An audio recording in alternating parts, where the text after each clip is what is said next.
There's nothing here. There's nothing here. Hello, everybody, and welcome to the United Stand. I'm Mark Goldbridge, and this is your watch-along for Manchester United against Brighton. What box of treats or chocolate, as far as Scump... Well, we don't know what we're going to get. We don't know what we're going to get. That's the big thing about Manchester United at the moment. But we will be here with you. It is the Manchester United versus Brighton watch-along. Coming around very, very quickly, of course, now. That's the way it works with Manchester United. But we're happy, I think. I think we're happy with the team. Let me know your thoughts. I certainly... don't have a massive problem with what Amorim has done there. If I take that and pause that, we can take a look. Yeah, I'm happy with the team. I think it's the right start for Manchester United to go with. I got one player wrong, didn't I? I think I said Martinez would play, but I got 10 out of 11, which Zirkzee up front, Ahmad back in behind, Delo back on the left-hand side. So yeah, I'm happy with that team in the sense that I don't think anybody could argue with regards to how Amorim's gone with that. I don't think there can be any arguments about Zirkzee deserving to start. You could have argued that he deserves to start against Southampton. And yeah, I mean, I still would like to see us have Ahmad on the wing or a winger on the wing. I don't like two full-backs at home in a back five because that's what it is. 5 defenders starting is not, in my mind, Manchester United, Liverpool or any other team. But I think he has to do it at the moment because we're so vulnerable. So you have to err on the side of caution because that midfield is still... I think that's where this game gets won and lost, by the way. I think that it's... Mainoo and Agate, and it worries me that he's talking about tiredness with regards to those two. But there's a lot of people who are starting to talk about Mainoo, and look, I'm a big fan of Mainoo. I think we're all a big fan of Mainoo, and I think he's a good player. But I suppose where I would concede there's a conversation to be had is about his ability to play in the midfield. I struggle with why people don't think he's got it. Because he's got the passing range, he's got the stability and what's the word? Agility to move in tight spaces. So he's definitely not a wide player. He's definitely not a forward. The question is he more of an advanced midfielder? Can he play box to box or more defensive? And I think that's something that.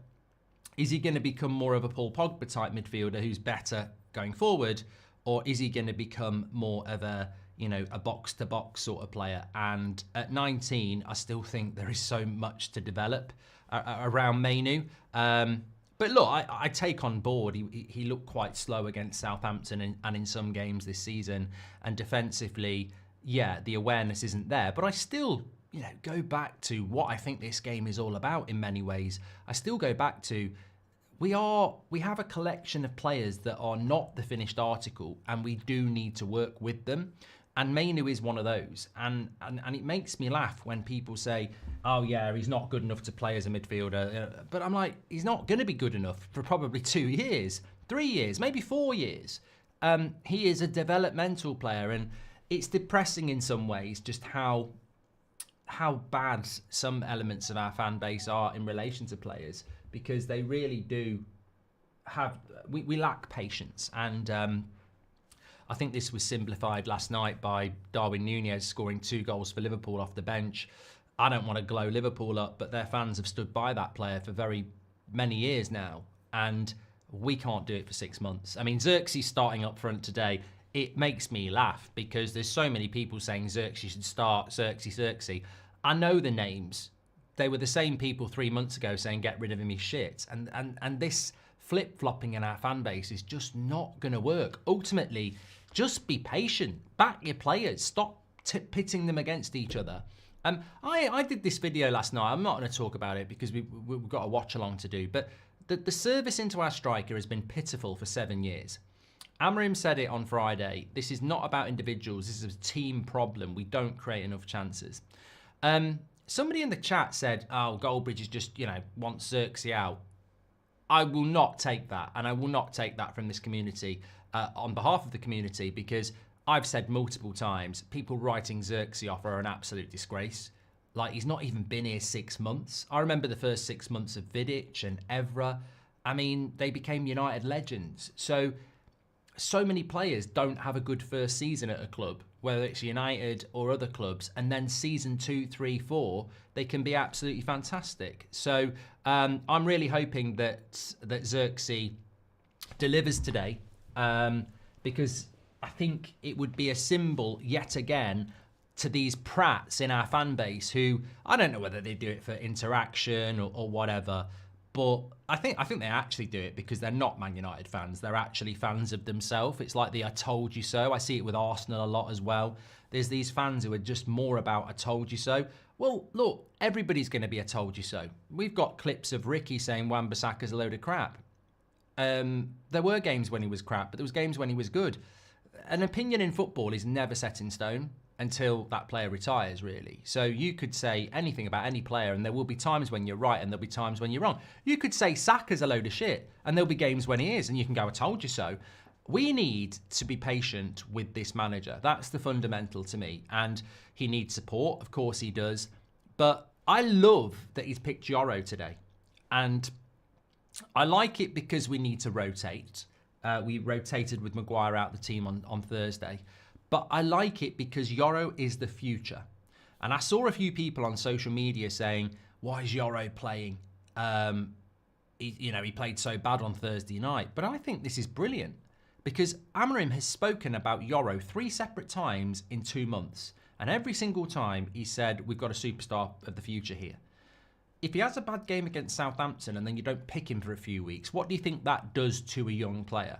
He's basically going, Thursday's over, get back into this game, and if you make mistakes again, I still back you. And it's about building the confidence of Yoro. And I think it's a brilliant idea to bring him into this game. And, I think this is... Amorim's got to educate some of our fans as well. And I think he educates them by picking the players that he wants to build this team with. As I said, there seems to be a lot of people who want to make their own mind up about why we don't score goals, but we've not been scoring for 7 years. And when Ruben Amorim says it's a team problem, you've still got people going, no, it's not. No, it's not. It's Rasmus's fault or it's Zirkzee's fault. It's not. It's not lack of service. It's because they don't hold the ball up or they don't make the right moves. No, it's a lack of service. The ball is not going into the right areas, regardless of... I agree. Maybe Zirkzee, maybe Rasmus, maybe Martial, maybe they did have flaws to their game, but it still doesn't stop the fact that we don't put crosses in the box. We don't play the ball quick enough in behind, and that's why we scored with Ahmad against Southampton, because Christian Eriksen came off the bench and knows how to put the ball in the right place quickly. To be fair, Casemiro's cross is very good. He knows to whip it in early. I mean, he's just not a wide player, but sometimes he will drift, and you know what I'm talking about. He'll drift to the right, the ball will go into his feet, and he'll instantly sort of curl it into the back post. He's got a lovely cross on him, and he knows to put it in there quickly. We need more of that. And we need more of that in a game like this today, because if you look at this Brighton team, I've gone with the Man United 2-0, but I said in the preview, I think Brighton are favourites. For the first time in a long time, I'm acknowledging that the visiting club is the favourites, beyond the Man Cities and the Arsenals. But I look at that Brighton side, Verbruggen, Veltman, Dunk, Van Heck, Estebanan, Belieber, Ayari, Pedro, Welbeck, Minte, Matoma. I'm worried. I am worried about that team. You know what it says to me? 3 letters, NRG, energy. It's absolutely full of it. In that front 6 position, Pedro playing in behind Welbeck terrifies me because they're quick. They're quick and they're good on the ball. Matoma and Minte, they have got pace to burn, especially Minte. And Belieber, well, if Agate is tired and Mainoo's not up to it, they'll get absolutely destroyed. So I'm very excited about this game today because I put Brighton down as favourites, but I think we're going to win. I think we're actually going to turn up and win because that is the definition of what Man United are. People, you're right, we get written off and then we perform. We get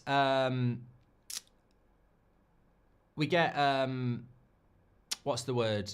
We hype, we're going to win 7-0 and, you know, we're absolutely dreadful. So I think that I think Man United will win because I just don't, we'll probably get a good performance today. And that is why I really would love to see good service into Zirkzee today and a couple of goals, because we need to start turning that corner. And what I liked about what Amrim said was that he basically put the blame on the team. So Dalot, Mazraoui, Ahmad, Bruno, they've got to be looking to get that ball in around that box quickly. Because from what I've seen of Zirkzee, I mean, I loved that goal he scored against Fulham at the start of the season. I think the movement is there. So, let's not embarrass ourselves today. Let's go and get a win. I know we're not going to do anything in the league, but let's start. The Europa League is what it's all about for Manchester United now. I think we're all in agreement with that. But and maybe the FA Cup. But there is still an opportunity for us to move up that league table. And look, today we could put ourselves 2 points behind. Let's have a look at the league table. I hate looking at this. This is me, not the admin. So we are in 13th place with 26 points, and a win would take us above Crystal Palace, above Brentford, and so we could go to 29 points. Oh, I'm getting excited here. Would we go into the top half with 29 points, or would we stay in 11? Get ready. Let's have a look. 29 points. Yeah, we'd stay in 11th. Still in the bottom half. I don't know why I bother. I don't know why. Even if we win, we're still in the bottom half of the table. Bloody hell. And we'd be 2 points off 10th. So we're 5 points off 10th. My God. Oh, it's bad. Get rid of it. Get rid of it. Get rid of the league table. Don't want to see it again. That's over. Right, let's have a look at some of your comments. Thank you. Hi, Mark. Do you see United cutting off Brighton's passing lanes? Says Bonk. I don't know. I think Brighton played Thursday as well, so they might be as tired as we are. But what I worry about teams like Brighton is that when they come to Old Trafford, they tend to express themselves, don't they? So I think it's going to be, interesting. What about Minte versus Dalot, says MK. Look, he is good, Minte, but he doesn't always start, and he's a typical winger. He's quite inconsistent, but Old Trafford's a big pitch. Come on, United, says Papa Green. Mark, I like Rasmus, but really glad Zirkzee gets his chance. I believe he fits the system a bit better as a facilitator, and I believe Amarim wants that, says DeWald. I completely agree with you.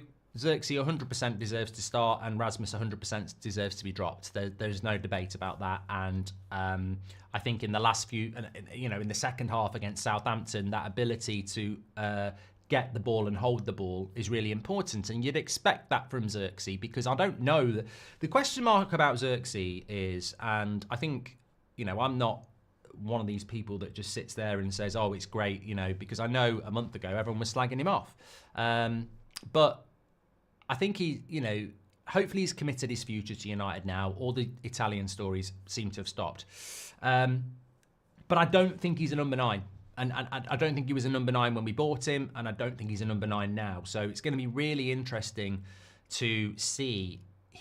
The job of a striker, whether you're Gyökeres, Erling Haaland, etc., is, and Amrim already, I'm sort of nicking what Amrim has said, although we all know it.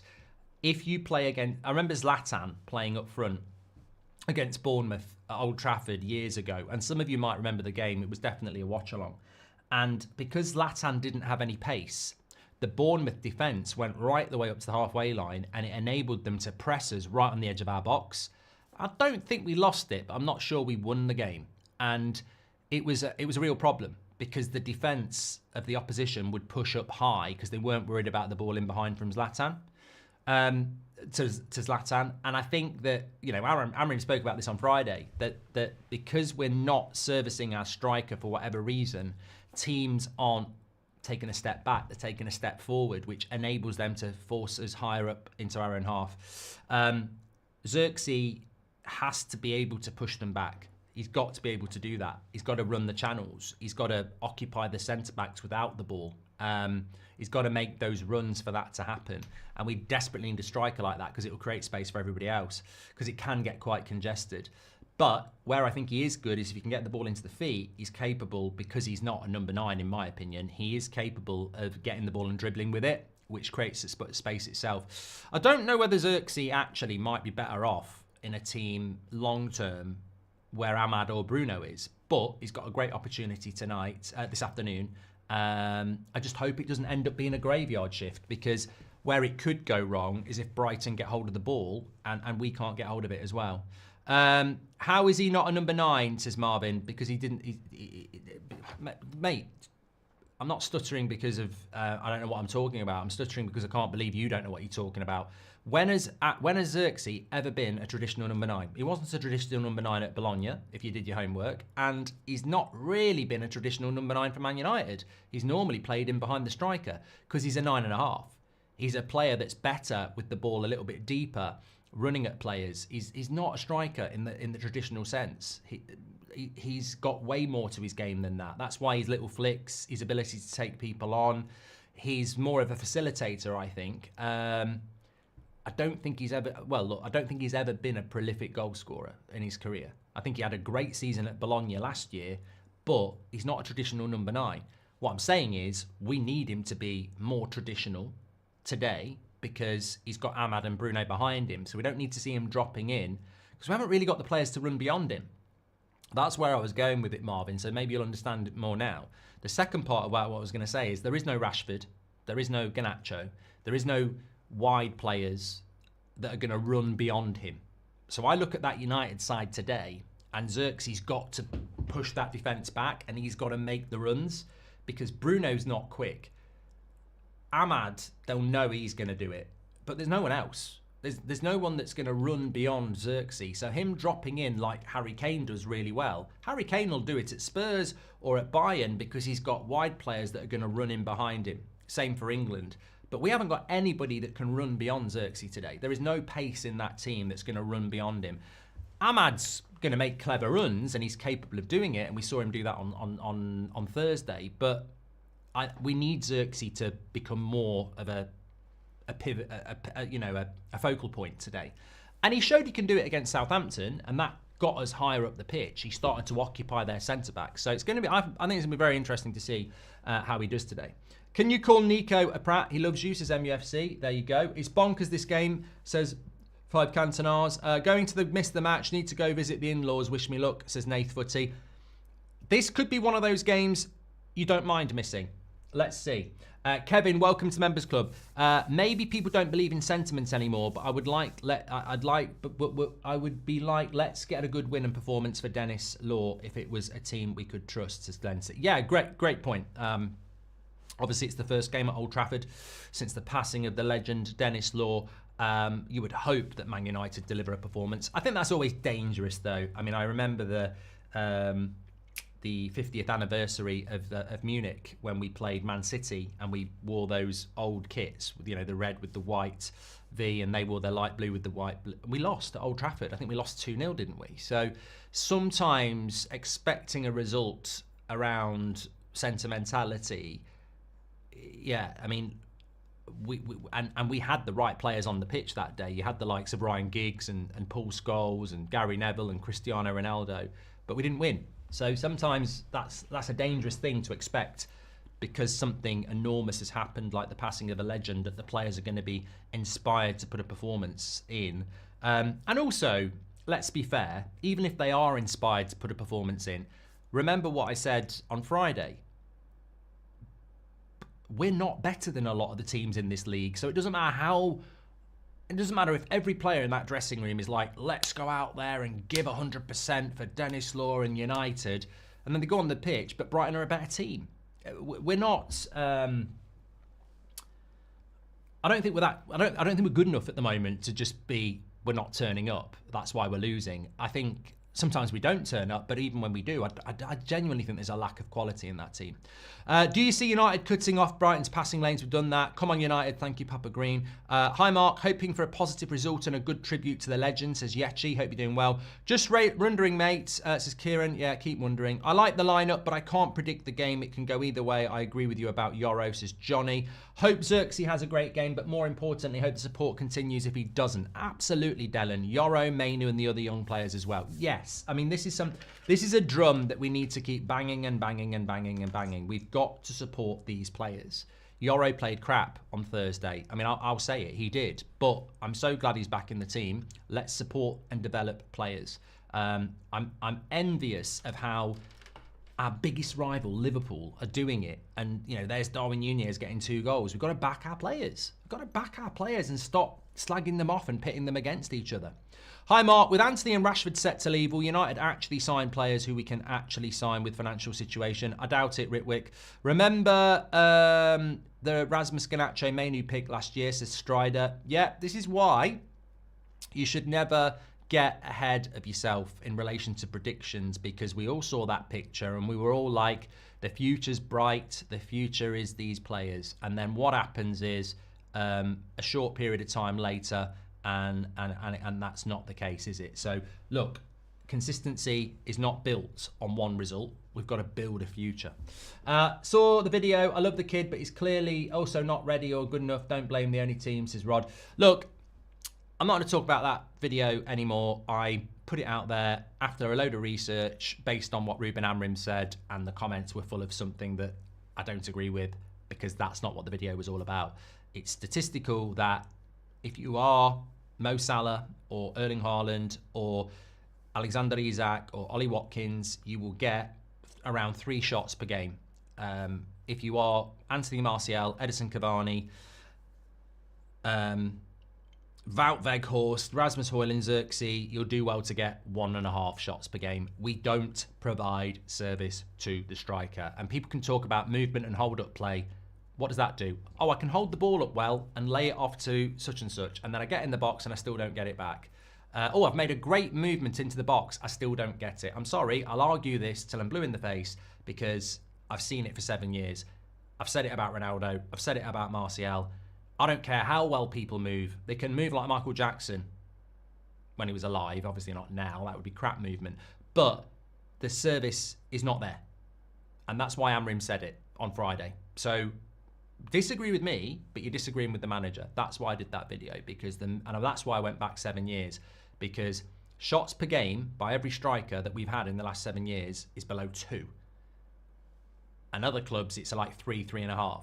And that's because we don't create chances. And I want to see that today, because Amorim has highlighted it massively. So let's hope we start to see it. Remember, Modric was a flop in his first season, says Siri. Love the show. Happy to see Zirkzee start. Hopefully has a good game.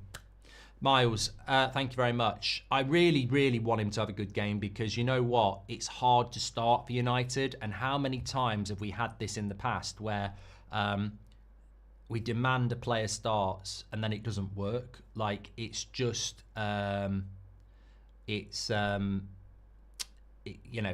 important. We need somebody to grab that opportunity, don't we? Well, the same as I hope Yoro has a good game. Jar, welcome to Members Club. Thank you very much. Doesn't have passing range. That's thing better as a 10, says Vinny Red. I don't know who you're talking about. Mainoo is a 10, says Jim Radcliffe. So yeah, I mean, these are valid conversations.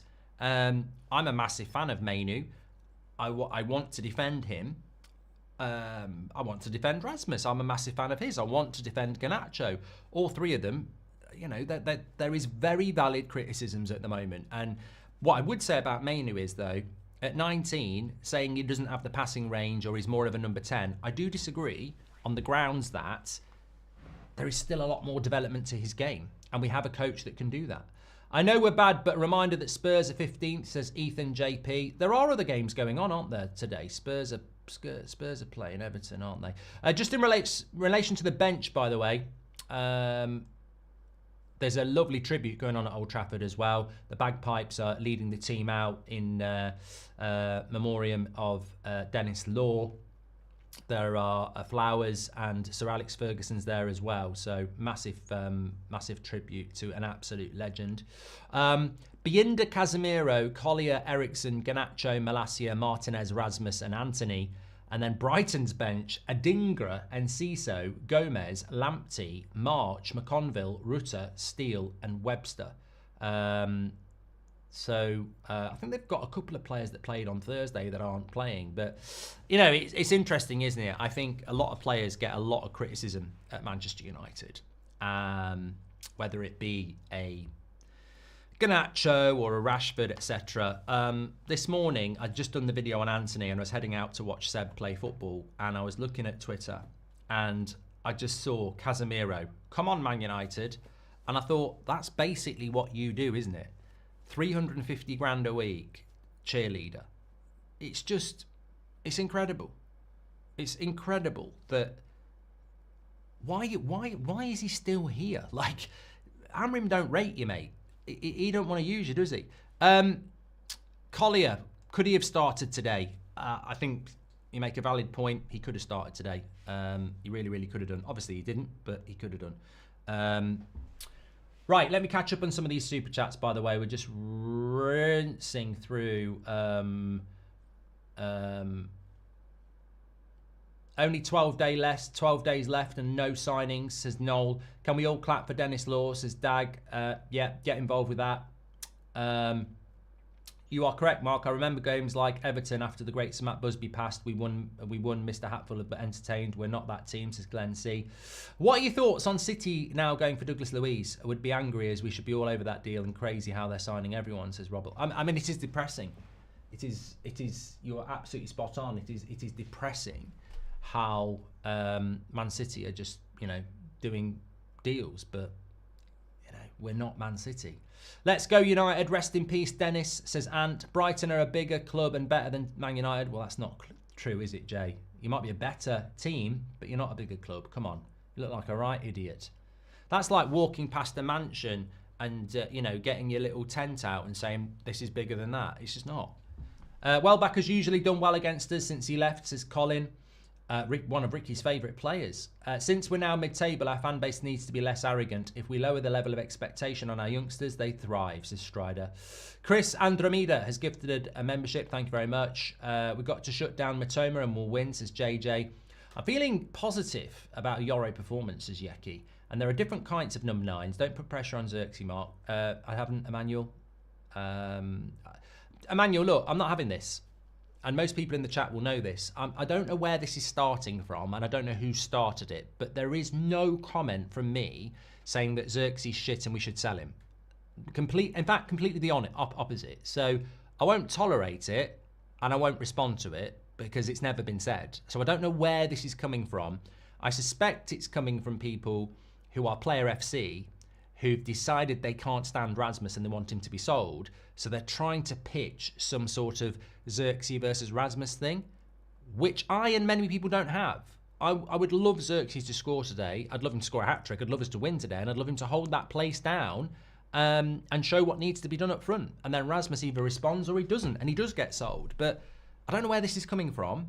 It's weird, and it's why we fail. Because there are elements in this fan base that are so obsessed with hating on players and, whacking one out to their favourite players that they lose sight of what we are as a football club. Manchester United.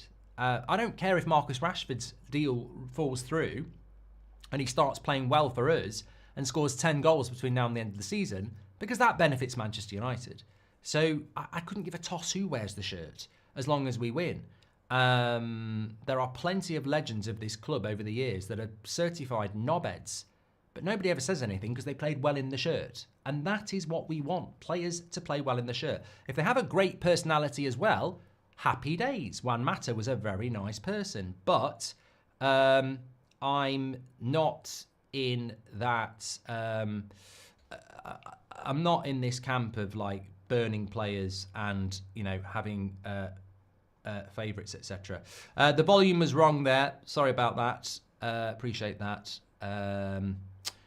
A lot of people are saying that there's a tribute on the pitch at the moment for Manchester United. I don't have it on at the moment, so I can't see that. So I can't. It's not on in the UK, so I can't unfortunately get involved in that. I just saw it on Sky that they were walking out with the thing. So if you are paying tribute to that, absolutely fantastic. I wish we had it on for us to do that, but yeah, it's there. MUTV doesn't show it, the match, unfortunately.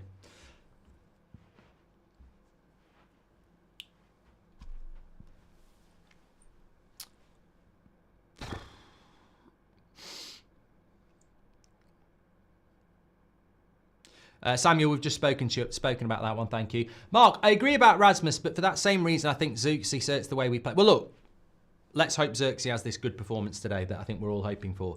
3-0, let's go. All the best, Marky, says Tom. What's the code for the sleeper app, says Alex? I don't know. Only 12 days left and no signings. Thank you very much. Okay, thanks everyone who's tuning in. We're about ready to go here. If you want to sync in, I will tell you when I hear it. There we go. There we go. Shout out Ahmad, says Strider. Thank you very much, mate. Hope you're doing well.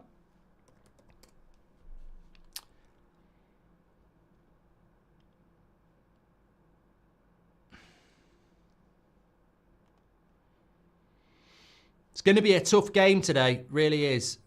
Really will be. I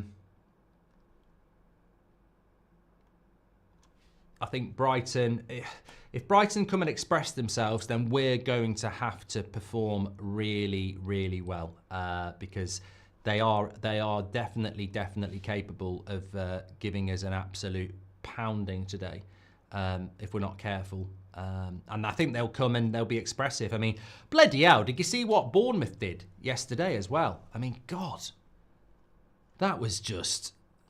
Newcastle have won 6 games in a row in the Premier League, which I would bloody love to do.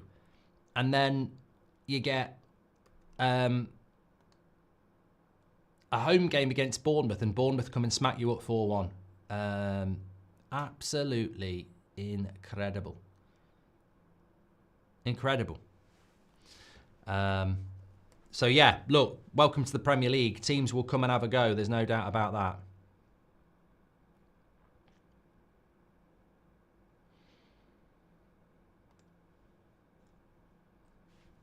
Sorry, I've just got to tweet this out. Yeah, Mazraoui back on the right-hand side today. Really want to see Zirkzee pushing up on those centre-backs, as I said. Hopefully that will do. Okay, let me just get this tweet out. There we go. Thanks everyone who's tuning in. Make sure you subscribe, by the way. Bottom right-hand corner. Match reaction after this, where you can do your player ratings. Fan forum after that. Oh, something, well, I'll talk about it in a little bit. Something potentially massive and groundbreaking I'm doing tonight on That's Football involving the NFL. If it all comes off, I think it's very, very exciting. But we'll see what happens with that. That's more to talk about later. But Man United here against Brighton. There's other games going on as well. Why do people put massive in the chat every time I say it? I don't know. I don't. And I'm not down with the kids, but every time I say the word massive, people in the chat go, massive, question mark. Like, is it some sort of niche thing or what? I don't know. Good cross into the box there. Yeah, the Buffalo game, the Bills against the Ravens tonight, could be played in snow as well. So if you are going to get involved in the watch along, not a bad first time to get into watching a bit of NFL when it's playing in the snow. Pedro's just put a cross into the box, and straight away it nearly ended up in the back of the net for Brighton, but it's gone for a goal kick anyway. Bit of a slow start from United.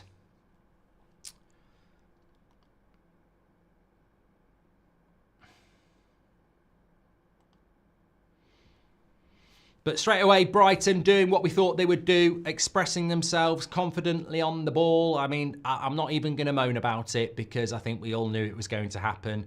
It frustrates us, but look, we saw it against Southampton in the first half. If Southampton can come to Old Trafford and pass us off the park, then I think there is every chance that Brighton may well do that. Eagles versus Rams is a snow game this afternoon. Is it, JT? Is it? Okay, I'm doing that anyway. It's at 8 o'clock.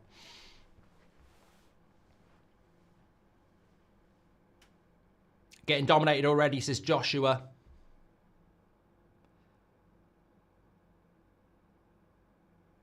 Bills against Ravens tonight, yeah. And then it's Rams, Philadelphia. It's Eagles against the Rams, isn't it? Earlier.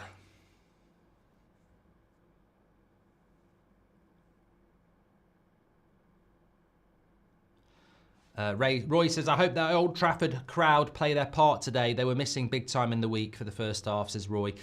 I'll always defend the fans, though. It's like you get to Old Trafford, it's always bubbling before kick-off, and then the game starts and the opposition have more of the ball in the first 10 minutes, and that bubble goes from to simmer to cool. The players have to do that.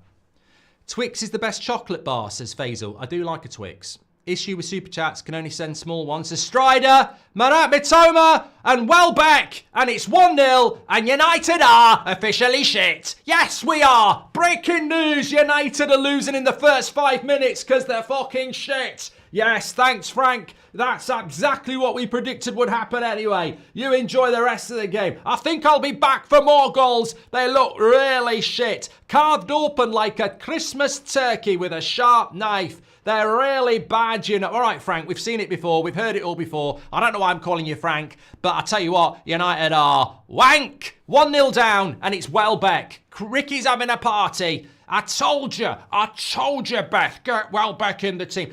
I'm not even getting angry anymore. Ball in behind Mazraoui to Mitoma, and Welbeck's been lost as well. But I mean, what are we doing defensively here? What are we doing? Sponsored by Dreams. Get yourself a fucking pillow. Absolute joke. What? Why? Why are they... it's not Welbeck, it's Minte. Sorry. It's Minte who scored, but it's shocking defending. Shocking defending. Mazraoui and just crap defence. Crap defence again. Five defenders... And they both and the whole lot get done for pace.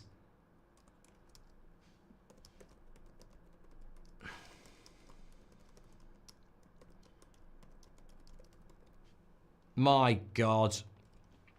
Absolutely fucking embarrassing, isn't it? It's Minty from EastEnders. I think Minty from EastEnders would. Strider met Lawrence over Christmas. Hope to meet you one day. Thank you, mate. Oh... Dear, oh dear. It wasn't Welbeck, it was Minte.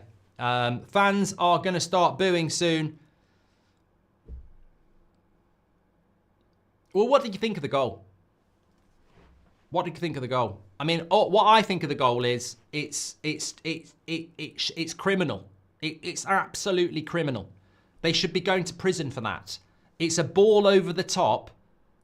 Mazraoui's lost Mitoma. And then it's a simple cross across Maguire and Yoro, who've all lost Minte. I mean, I mean, you could spend 10 minutes analysing that, but the bottom line is, I was watching Seb play football this morning. He's 8. So, under 9s, right? They wouldn't concede a goal like that. You might get a ball angled into the winger, but the defenders would be ahead of the attacker. It's absolutely terrible.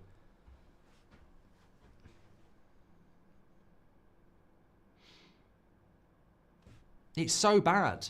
To get done once. Slower than a snail's shit. They're in again here, look. Bloody hell. This is going to get... It might be a game... I tell you what, you know, if you're Garnacho and you're Martinez and anybody else on the bench, it might not be a bad game to be on the bench. Maguire was running faster than Yoro, says... I'd have to see it again because Minte would not be the guy... They're in again here. Mitoma getting behind Mazraoui. Well, I hope... Look, I think Mazraoui's been a good signing for United, but is he being overplayed? Afra says it wasn't Mazraoui's fault, it was De Ligt. I saw a few people mentioning De Ligt, but I don't know... There must have been something to do with De Ligt there, but it's... that must have been in the build-up before that. It's criminal, Mark, what we've become, says Carlos. I almost want to sit deep and play on the counter, says Pete Phillips. Man United's performance give homesickness a new meaning, says Red Devil. There's a huge issue playing at home, Mark. It's very worrying, says Phil.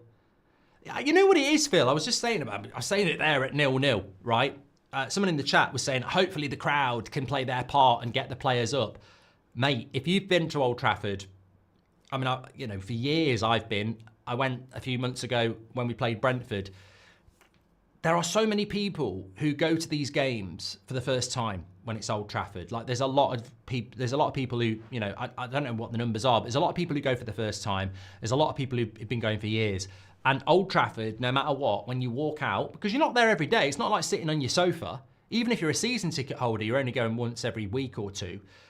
You know, you walk into the place and it has an aura and it has a buzz before the game. And then you sit down or you stand up, whatever, and the players come out, that gets you going, and you're ready.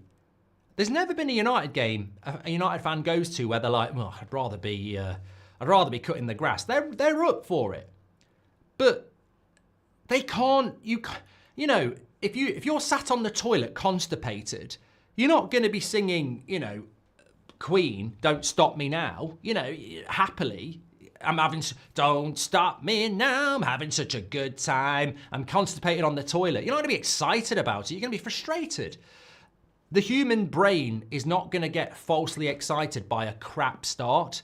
And the responsibility is on the manager and the players in the first 5 minutes at Old Trafford to use that crowd that is simmering and get it boiling. Oh, and Sir Alex Ferguson was brilliant at this. You know, whether it's a Champions League night or a home game against Sunderland, first 5 minutes, Evra, Neville, bomb past the wingers, Scholes, get in the box from the midfield, whip a few crosses in, win a couple of corners. Corners naturally get people excited. We don't do it. We've had 10 minutes and we've done nothing again. And this is not exclusive to Amorim. This has happened under Ten Hag, it's happened under Ollie, it's happened under Jose, it happened under Van Gaal. We have become so indoctrinated in not using the home crowd in the first 10 minutes. We don't do anything in the first 10 minutes, and that's the problem. We need to be better at that. And I do not blame Amorim, by the way, because Amorim has had no signings yet, and he's also inheriting what we know to be all of the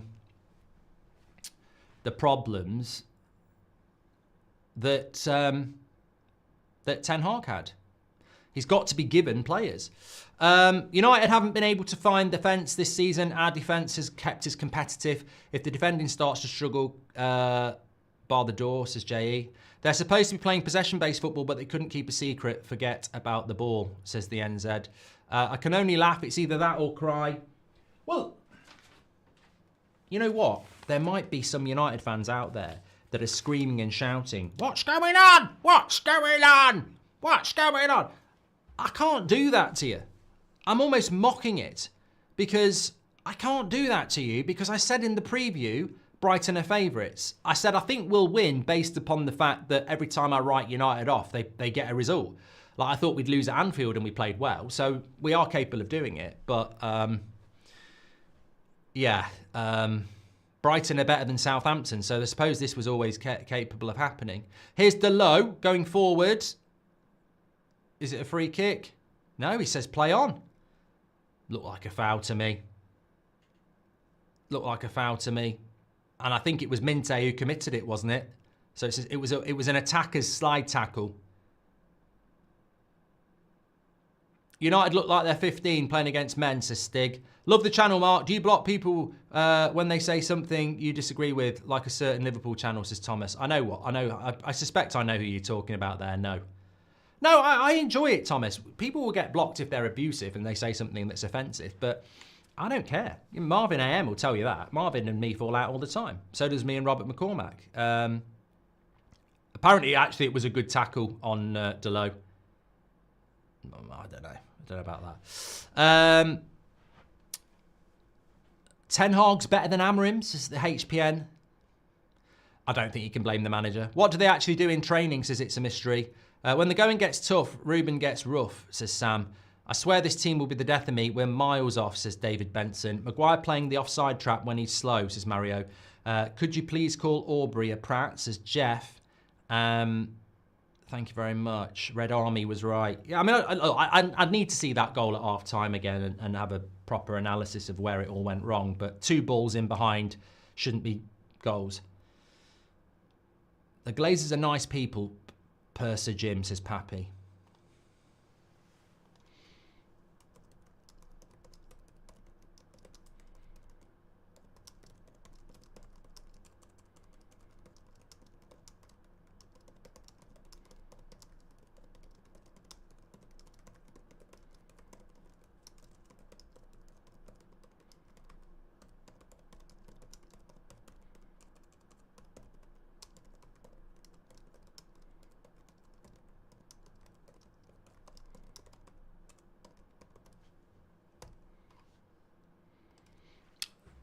I think this, I've just tweeted it there as well, funnily enough. I think this, how much longer are we going to continue trying to build Amorim's system with players that obviously can't play it?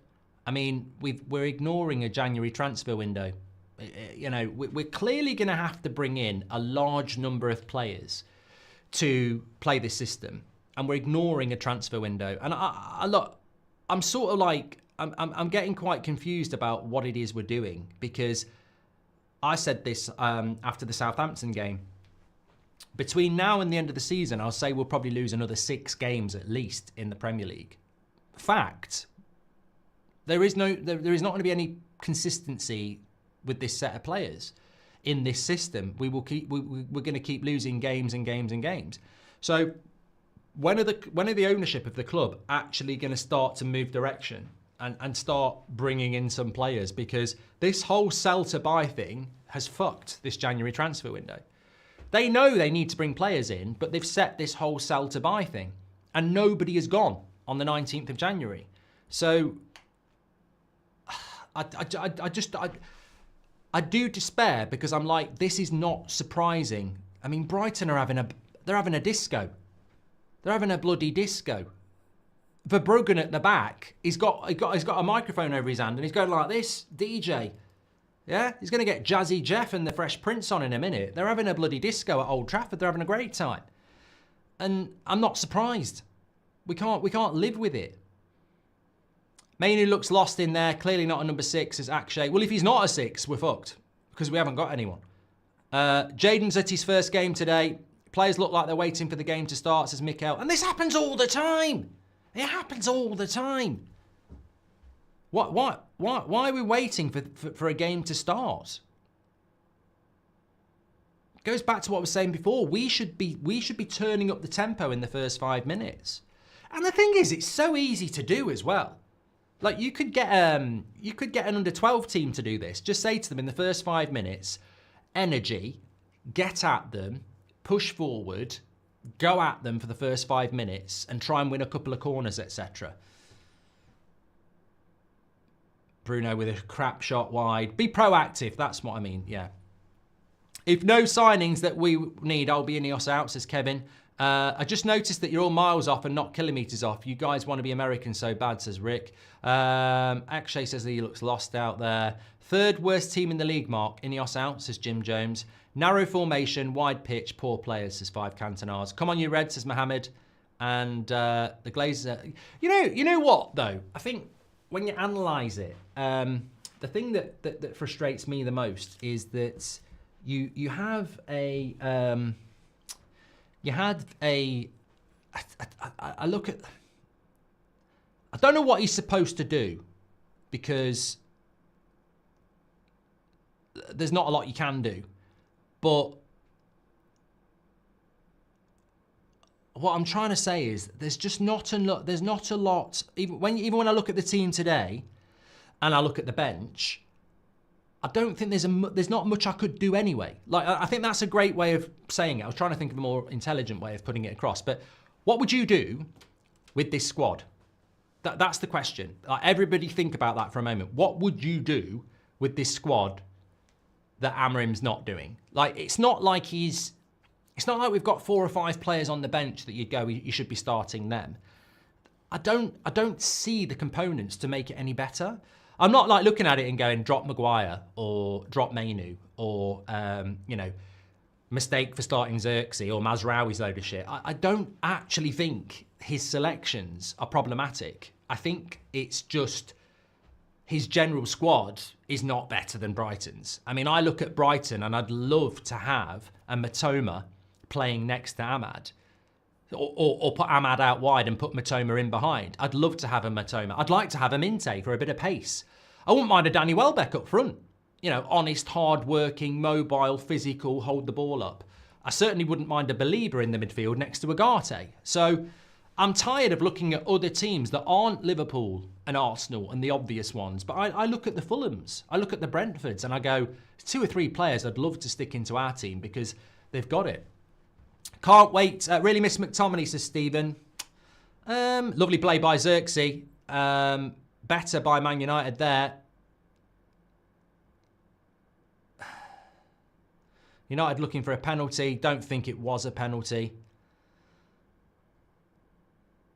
Stephen says we're missing McTominay. Can't wait for the United Millwall watch along next season, says Dylan. Mate, if we got relegated, it's 46 games. I'm worried about the system. Many in the squad can't do it, says Walnut. Sad to say, but I believe Sir Jim's game plan is to simply cut costs over the next 2 years, then have a rebuild with either Amorim or without him, says Nick. Thank you very much. A lot of people saying penalty to United.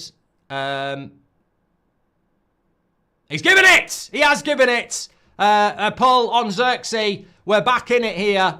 Bruno. I saw a lot of people in the chat saying penalty. Belieber apparently has done it. Zirkzee got pulled down.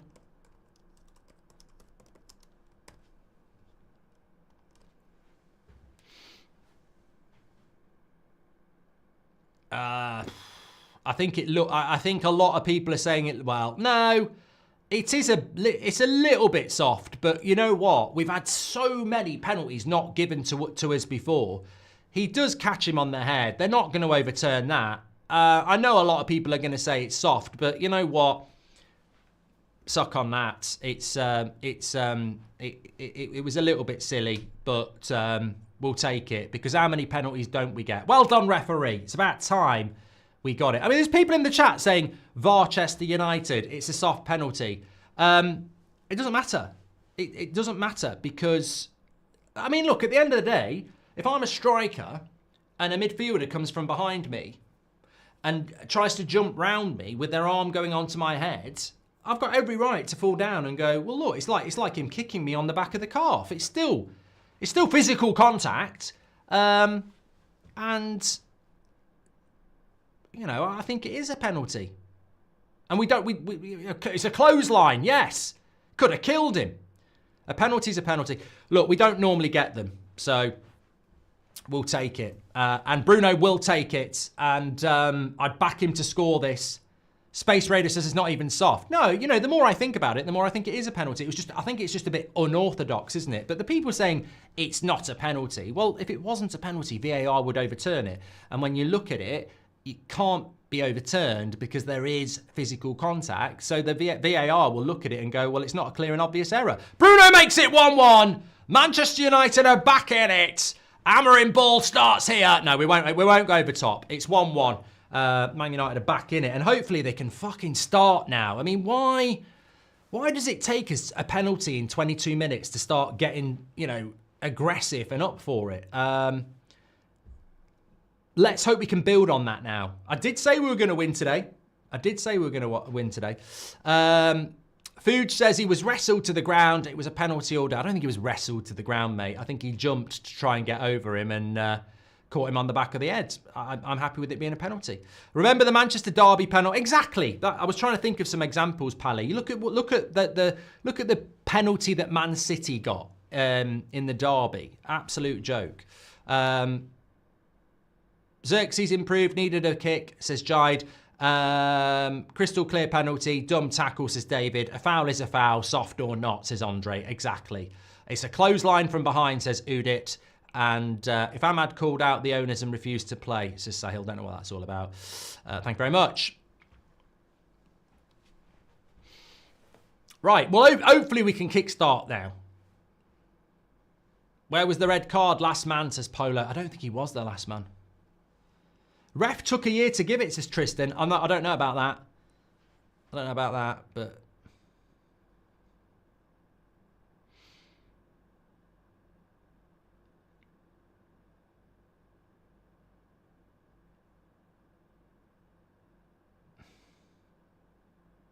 Got to be careful now because I think it was playing into our hands a little bit that Brighton had scored. I think they started inviting a bit of pressure, looking to counter-attack, which is absolutely not a bad tactic. But I think when it was level, Brighton were more on the front foot. Brighton keeper looks like General Zod from Man of Steel, says Mayank.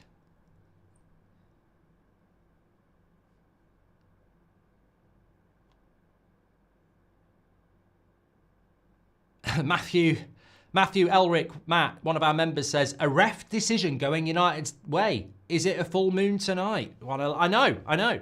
Dragged him back and pushed his head down. Wrestle, says Fuge. Mazraoui doing well there from the ball in behind. He's got to start doing that.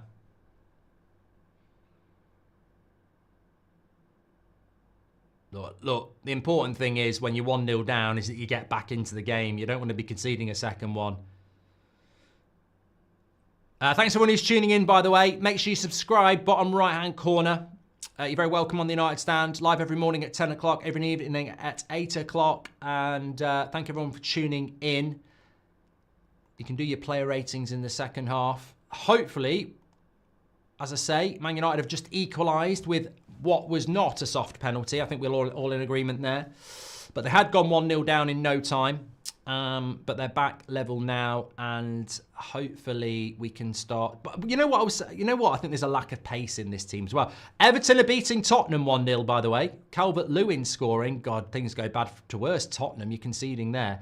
And unfortunately, Southampton's next opponent is Forest away. They're losing after 11 minutes. And they've had no shots on target in 25, so it must just be us that are shit, giving up chances.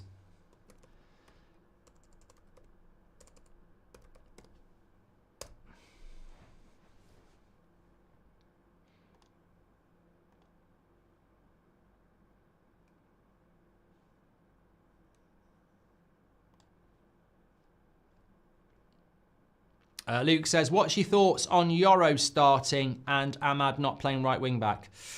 I think I would rather see Ahmad playing off the right because I think he gets a lot of his goals from there, and I think we're better with him there. But I think because Brighton are a better team than Southampton, we've gone with a little bit more defensive stability. Yeah. My granny is quicker than Mainoo, says back. Look, I might stand alone doing this, but I'm not having this. Stop trying to burn our players. It's a weird thing. It doesn't happen at Liverpool.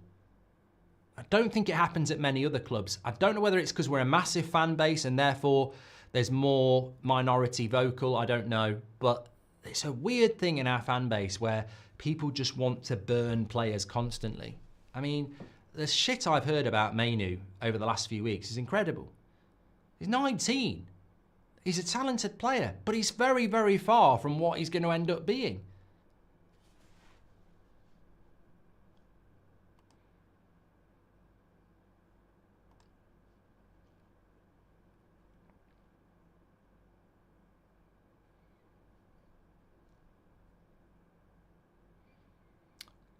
Got to try and win this ball back higher up the pitch.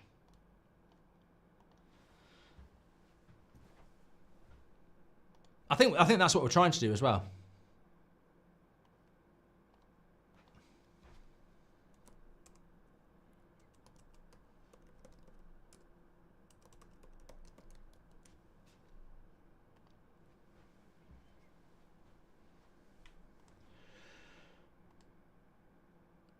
Sorry, I've just lost the live chat there.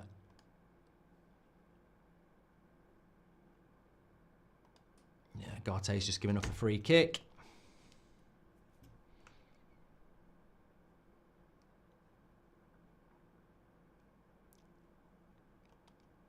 Have no fear, Mark and Maguire. Bullet header incoming today, says Harry Maguire. Hey. I know that they're a good team, Brighton. And I know that they could batter us. 2-0 to Everton against Spurs. Ange is getting the sack. Yeah, I think Ange is going to get the sack, isn't he? 2-0 down to Everton. You've got a problem. Real big problem. And Forest are 2-0 up against Southampton as well. Goals are flying in. Ref needs to let his hair go. That hairline, says Freddie. Have no fear, Mark. I've done that from Harry Maguire. Fans need to start giving the refs a hard time. They're making a mug of us. Fed up with them every game. Can't believe we got given a right call, says Lloyd. The pass from the keeper is more than enough to give a penalty, says Kiel. It's a 6-pointer in a mid-table battle, this, says 5 Cantonars. Do you think De Ligt is one of the most underrated centre-backs in the Prem, says Harris? Yes. Appreciate that. There's a lack of physicality in the team, says Jack. I think there's a lack of physicality and there's a lack of pace in the team as well. Now, pace to me isn't just the ability to sprint, it's carry the ball.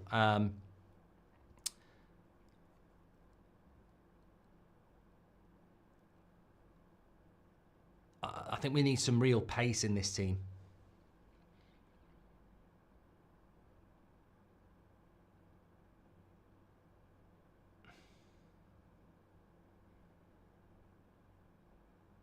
They're a pretty team though, Brighton, aren't they?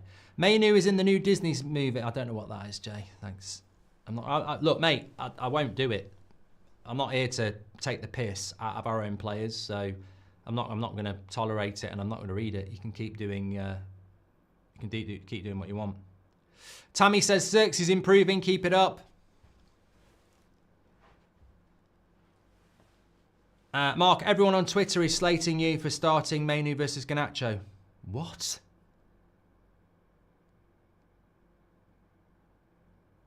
What? When? What? Mate, Twitter's a weird place. It's a fantastic place for football, but it's also a place where weirdos thrive with lies and edited nonsense. I don't know what that's all about.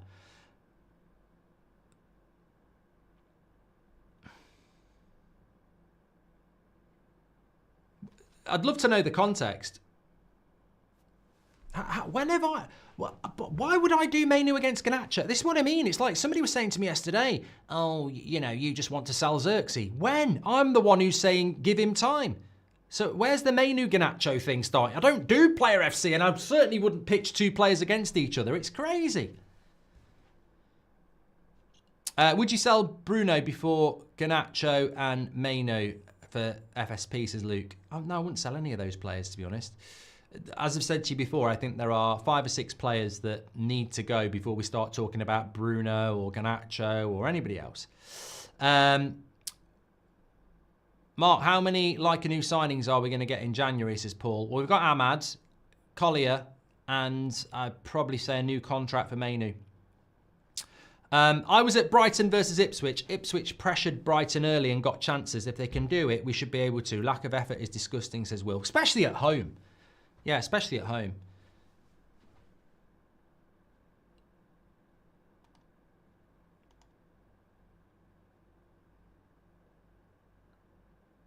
Brighton are starting to express themselves a little bit more now, aren't they? I think they were sitting back a little bit when it was when we'd scored. Brandon says, don't ask for context, don't listen to Prats. Well, no, I'll just defend myself at the end of the day, Brandon. I mean, there's not a player I don't want to do well at United anyway. There's a few, I think. Ahmad, come on. Corner. There's a few. Goal kick, fucking hell.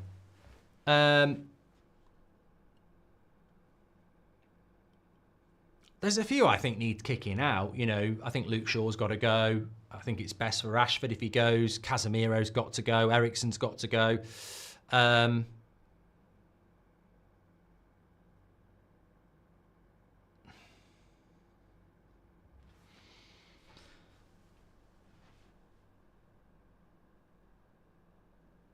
Delo has made a couple of good runs, but our team seems afraid to play the ball through to him. Need quicker passes. Well, Ivan, I mean, can somebody tell me in 33 minutes how many chances Zirkzee's had?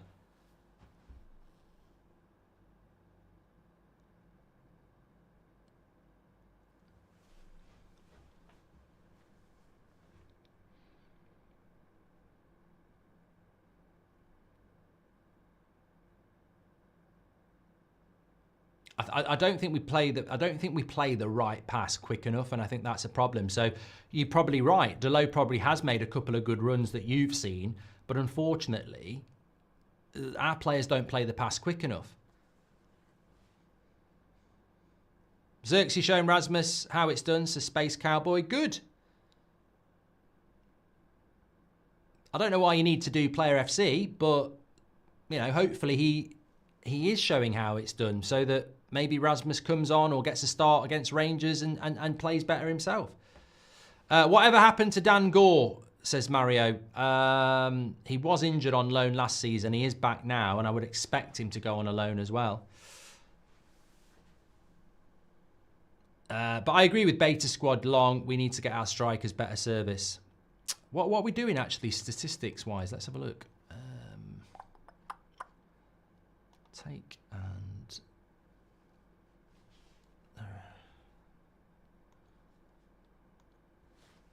one shot on target, which I was presumed was the penalty. 4 shots in total.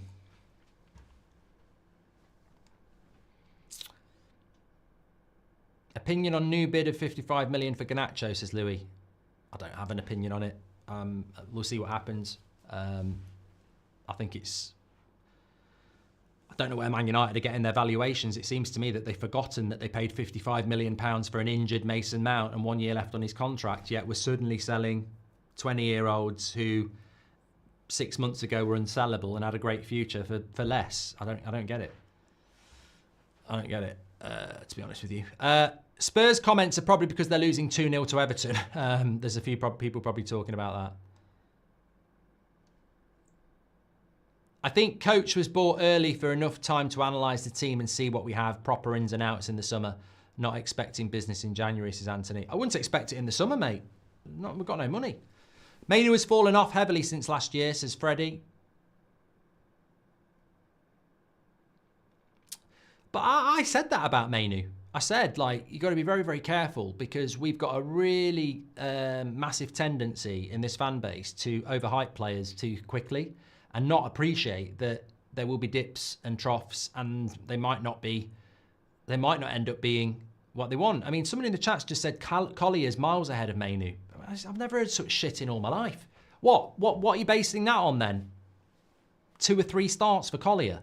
And this is what I mean. People are just too easy to discard something for the next new thing that you'll discard after 3 or 4 games again. Like, they're going to be inconsistent. That's the definition of it. What did I say to you the other day? Paul Scholes, at 22, only started 26 Premier League games. At 22. Kobbie Mainoo's 19, 3 years younger, and he'll be starting more games. And Paul Scholes was coming through at a time where he became a legend, but also came into a better team. I don't know why people don't understand that we are asking a 19-year-old to develop in centre midfield in one of the worst Man United sides we've ever had, and he's playing every single week. And people are like, but why isn't he as good as Toni Kroos? Why isn't he as good as Kante? Because he's 19 and he's playing in a situation that's shit. Good ball by Zirkzee into Delo. Another tackle by... Oh, the referee doesn't give it. The team definitely lacks pace, Savage. Do you know the scene behind Harry Amas? Why hasn't he been given a chance? Because he's not good enough, Arif. I don't think Amorim or Ten Hag are the type of managers that wouldn't give Amas a start if he was ready. I just don't think he's ready. Matoma's out of contract soon. Also, what would happen if Ahmad refused to play without transfers in and was willing to bench himself until then? Sahil, that's the second stupid chat you've made. Ow. Ahmad's just signed the new contract. Look, we're trying to watch a game of football and talk intelligently. We're not playing fantasy football where Ahmad benches himself because he's not happy with the lack of transfers. He's literally signed a new contract 10 days ago. He's not going to bench himself, is he? That kid, welcome to the Members Club. Thank you very much. Rashford for Osman, says Luke. But I thought Zirkzee was the answer. Why do you want a striker? I don't know why anybody wants a fucking striker. Can you see service into our striker today? No, there's nothing going on. We're not creating chances. So buy Osman all you bloody like. It's not going to happen. No point. There's no point buying the icing until you've built the cake. And that's what Amorim was saying on Friday. Which midfielders would you bring in January, says Strider? I mean, I think you absolutely do identify a very key area that, you know, Agate, unfortunately, Amorim has told the world, is tired and looks tired again. And Mainoo is struggling in that area again. Games are won and lost in the midfield. And I don't think we have a midfield that really teams are scared of. I wish our younger players had a few seniors in the team they could actually learn from, even mentality-wise, says Mike JBA, but we need to stop flaming them. Great point. Bram, welcome to the Members Club. Mainoo's confidence got knocked, says Rob. Was Ahmad onside there? Well, he obviously was, because they played it on. Got played through. I'd love to see who played that pass, because... No, he was offside. He was offside. Thanks for the updates in the chat. Some people in this chat need to go watch cricket or Love Island. Cheer for our team. It's what we got for now. Yeah, well, to be fair, it was Agate who played the pass. I mean, Ahmad didn't score, but he was just offside. Mainoo's confidence got knocked by all this contract talk in the media. He's young. The club should be protecting him, says Rob. Yeah, well, that's a fair point. It's a fair point. Was it not the media that leaked that he was greedy and wanted 200 grand a week, and then people were saying he's a mercenary and sell him? Forest are 3-0 up against Southampton already. Oh, dear. Who played Southampton on Thursday and struggled? I told you, we're just not that good. We're just not that good. People need to realise this. We're just not that good. Teams don't fear us at all. Brighton aren't there in this game going, we're 1-1 at Old Trafford against United. Can we hold on? I mean, that's a harsh lesson, isn't it? In days gone by, you'd be 1-1 at Old Trafford after 40 minutes going, can we hold on for the point? And actually, Brighton will be thinking, how do we win this? We've gone 1-0 up. We conceded a penalty. How do we go and get 3 points? Delow should be gone. Rather see Martinez at left wing back, says Fabian. We stumbled across a decent centre midfielder in Mainoo, and now he must play well 60 games a season for 10 years, says Avi.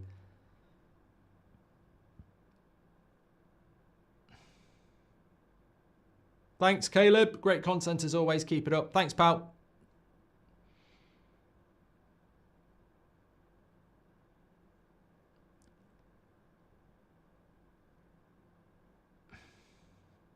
Well done, Delit.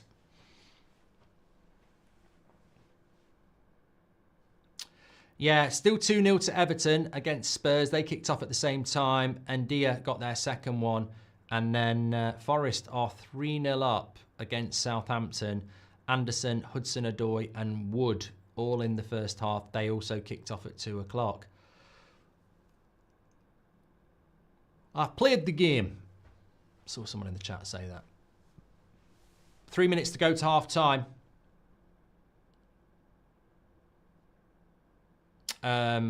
Jimbo says, blame the crap experienced players, not youth having to fill in. Well, they nearly scored again then. I think Delow just blocked it. Denzel says Mainoo is mid. Delit is injured. We need to find better in the summer, says Denzel.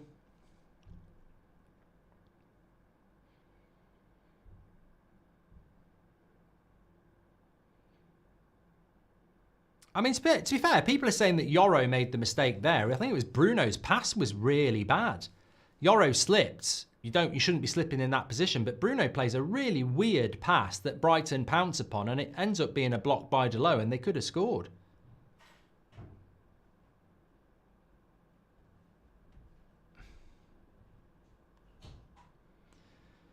United in the mud, says Beta. Well, we're not losing, mate. 1-1 against Brighton's actually quite a good result for us. Yeah, I'm with you, Ios. I think that was all about Bruno's bad pass, to be fair.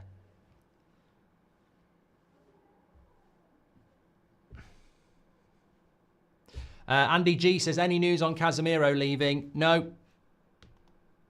Sat there on the bench again, earning 350k. 350 big ones.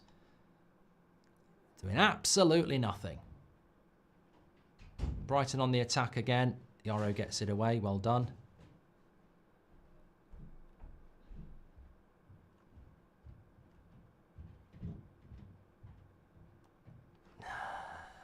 We're just, you know what? We're just a hard watch, aren't we? And not in a good way. We're just not entertaining to watch. I hate saying these things, but it is the reality. We're just not entertaining to watch. We've scored a legitimate penalty. Take that on board. It is a penalty, and anyone saying not is wrong. But what have we done around the game that makes you think, you know what, this is great. This is a great job by Man United. I'm really enjoying what we've done. It's crap. It's crap every game. And somebody in the chat prompted me to say that because we're getting by on vibes. Where's the patterns of play? Where's the pressure? Where's the controlling of the game? And I believe we've had more possession than Brighton, but Southampton had 70% possession with bloody Russell Martin. They used to get beat every week. Possession doesn't mean anything if you're not going to do anything with it. And I think we've had one shot on target in 45 minutes. Another shocking half from Man United.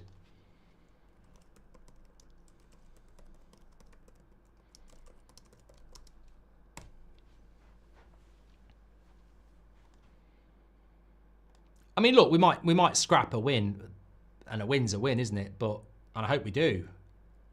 But there's going to be more bad results, I'm afraid. Shout out to my son Phil and all the guys at Tool Station in the Forest of Dean. Come on, United, we got this. Is Ben J. Lovely message there. Let's just see what happens here. Cross comes in from Bruno, and Maguire, free on the back post, heads it into the ground. He can't believe it. He can't believe it. He's onside as well. He's onside. And I don't think he's going for goal. I think he's trying to head it back across the face of goal. No, he's not going for goal there, I don't think. Don't know why not. Jake M says, anyone else worry this is just managed decline? They know they'll make pounds even if we're mid-table and they'll pay less wages. Worse since Ineos, says Jake M. Why do you think we have an issue with servicing our strikers when our players behind our strikers are Bruno, Ahmad, Mainoo, Agate, which are considered decent footballers, says Hawksey? I don't know, but there's no service going into Zirkzee. I mean, he is in the graveyard shift. I think he's had some good moments of link-up play, and I think he's putting himself about a bit, but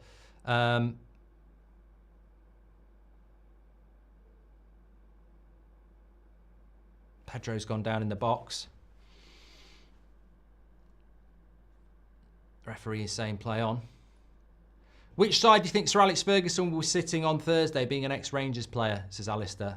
I don't know. Idea thought, would you add a player rating for the owners once a week? After months, years, you can see the progress. No, mate, it's just always going to be shit, isn't it?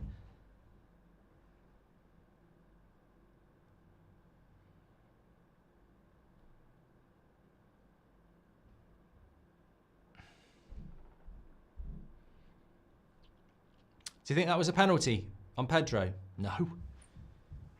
No. Based on the youth not having winners playing next to them, we should be targeting winners, but we can't afford that. We're 8 years away, says James. Oh, brave of you to put a time on it. I mean, I don't know what makes you think 8 years. Scholes learned his trade with Keane and Beckham. Mainoo is learning with Anthony and Casemiro. See the difference. People need to be patient, says Gowdy. Well, look, half-time hits. Get rid of that. I'm going to have to sit down for this. Certainly, I like to stand up and do a watch-along, but I like to be entertained. And I think that was absolutely shocking from Manchester United, if I'm being honest with you. But look, many a good point made, as per usual, by the chat. But I think that what I would say is I am sort of tired of this. It reminds me of the Rangnick season. It reminds me very much of the Rangnick season, where you've got a guy in charge who knows what the problems are, but then you've got a ownership that's not doing anything about it. Rangnick, from January until they sacked him at the end of the season, kept saying open heart surgery, some of these players aren't good enough, we need to bring players in, suggested players, etc. And it was the manager they got rid of. I'm looking at the Amrim situation. I don't think Amrim's going to get sacked, but it does remind me, we're going week to week, watching United play every week and going, Nothing is changing because the players aren't good enough.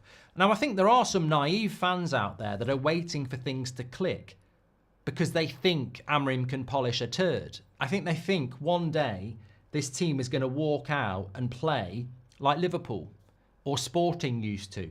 And it's not going to happen. But I genuinely think some people think it is. And worryingly, I think Glinios probably think it's going to happen as well. I think they think at some point Amrim's ball is going to land in the lap of a squad that's not good enough. And it's not going to happen. So I find myself watching Thursday night and going, this ain't changing until it changes. So when are we going to see the change? And the only thing that's going to change it is bringing better quality players in and removing some of these players.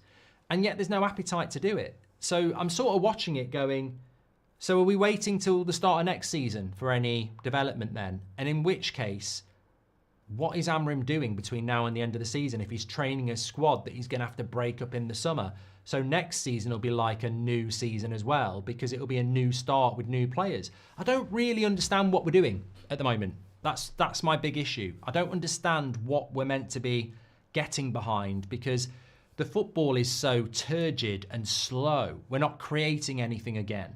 There are different players that I think individually we all think are problems, but there's probably 5 or 6 that we all go, why are they still here?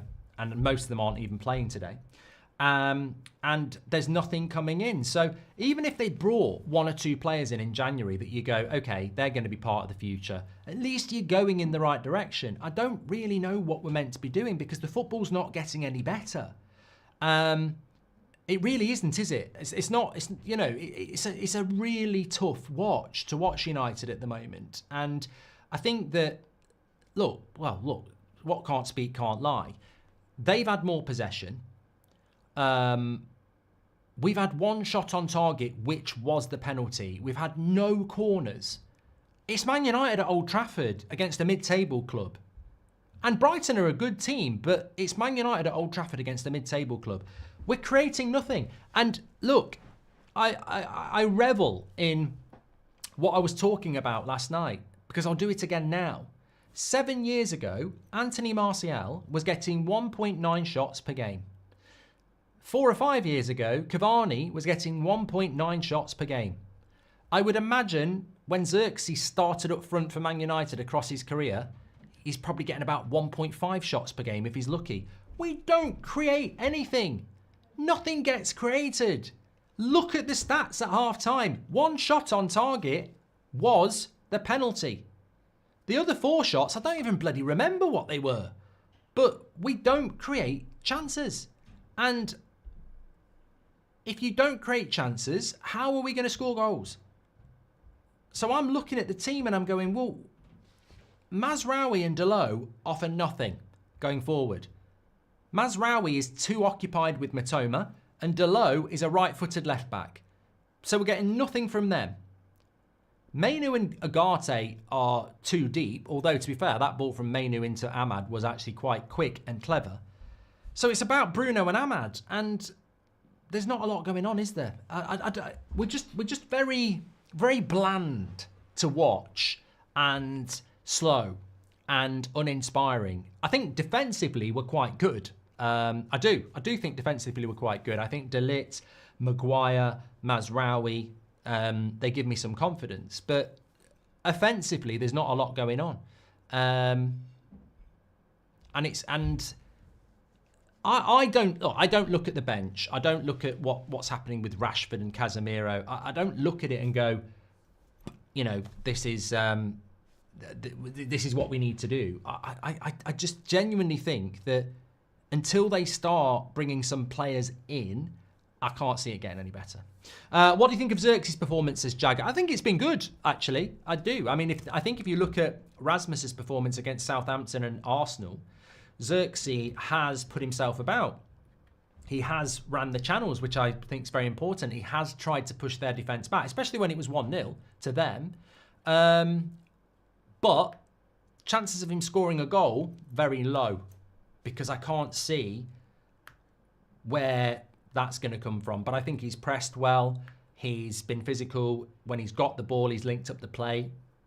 I just feel for him that, you know, you're playing up front for Man United and you're not getting any bloody service. But other than that, I think he's done quite well. As I said, I think De Ligt and Maguire are doing well. Mazraoui's had a bit of a battle with Mitoma, but you'd expect that. I don't mind when two players go up against each other.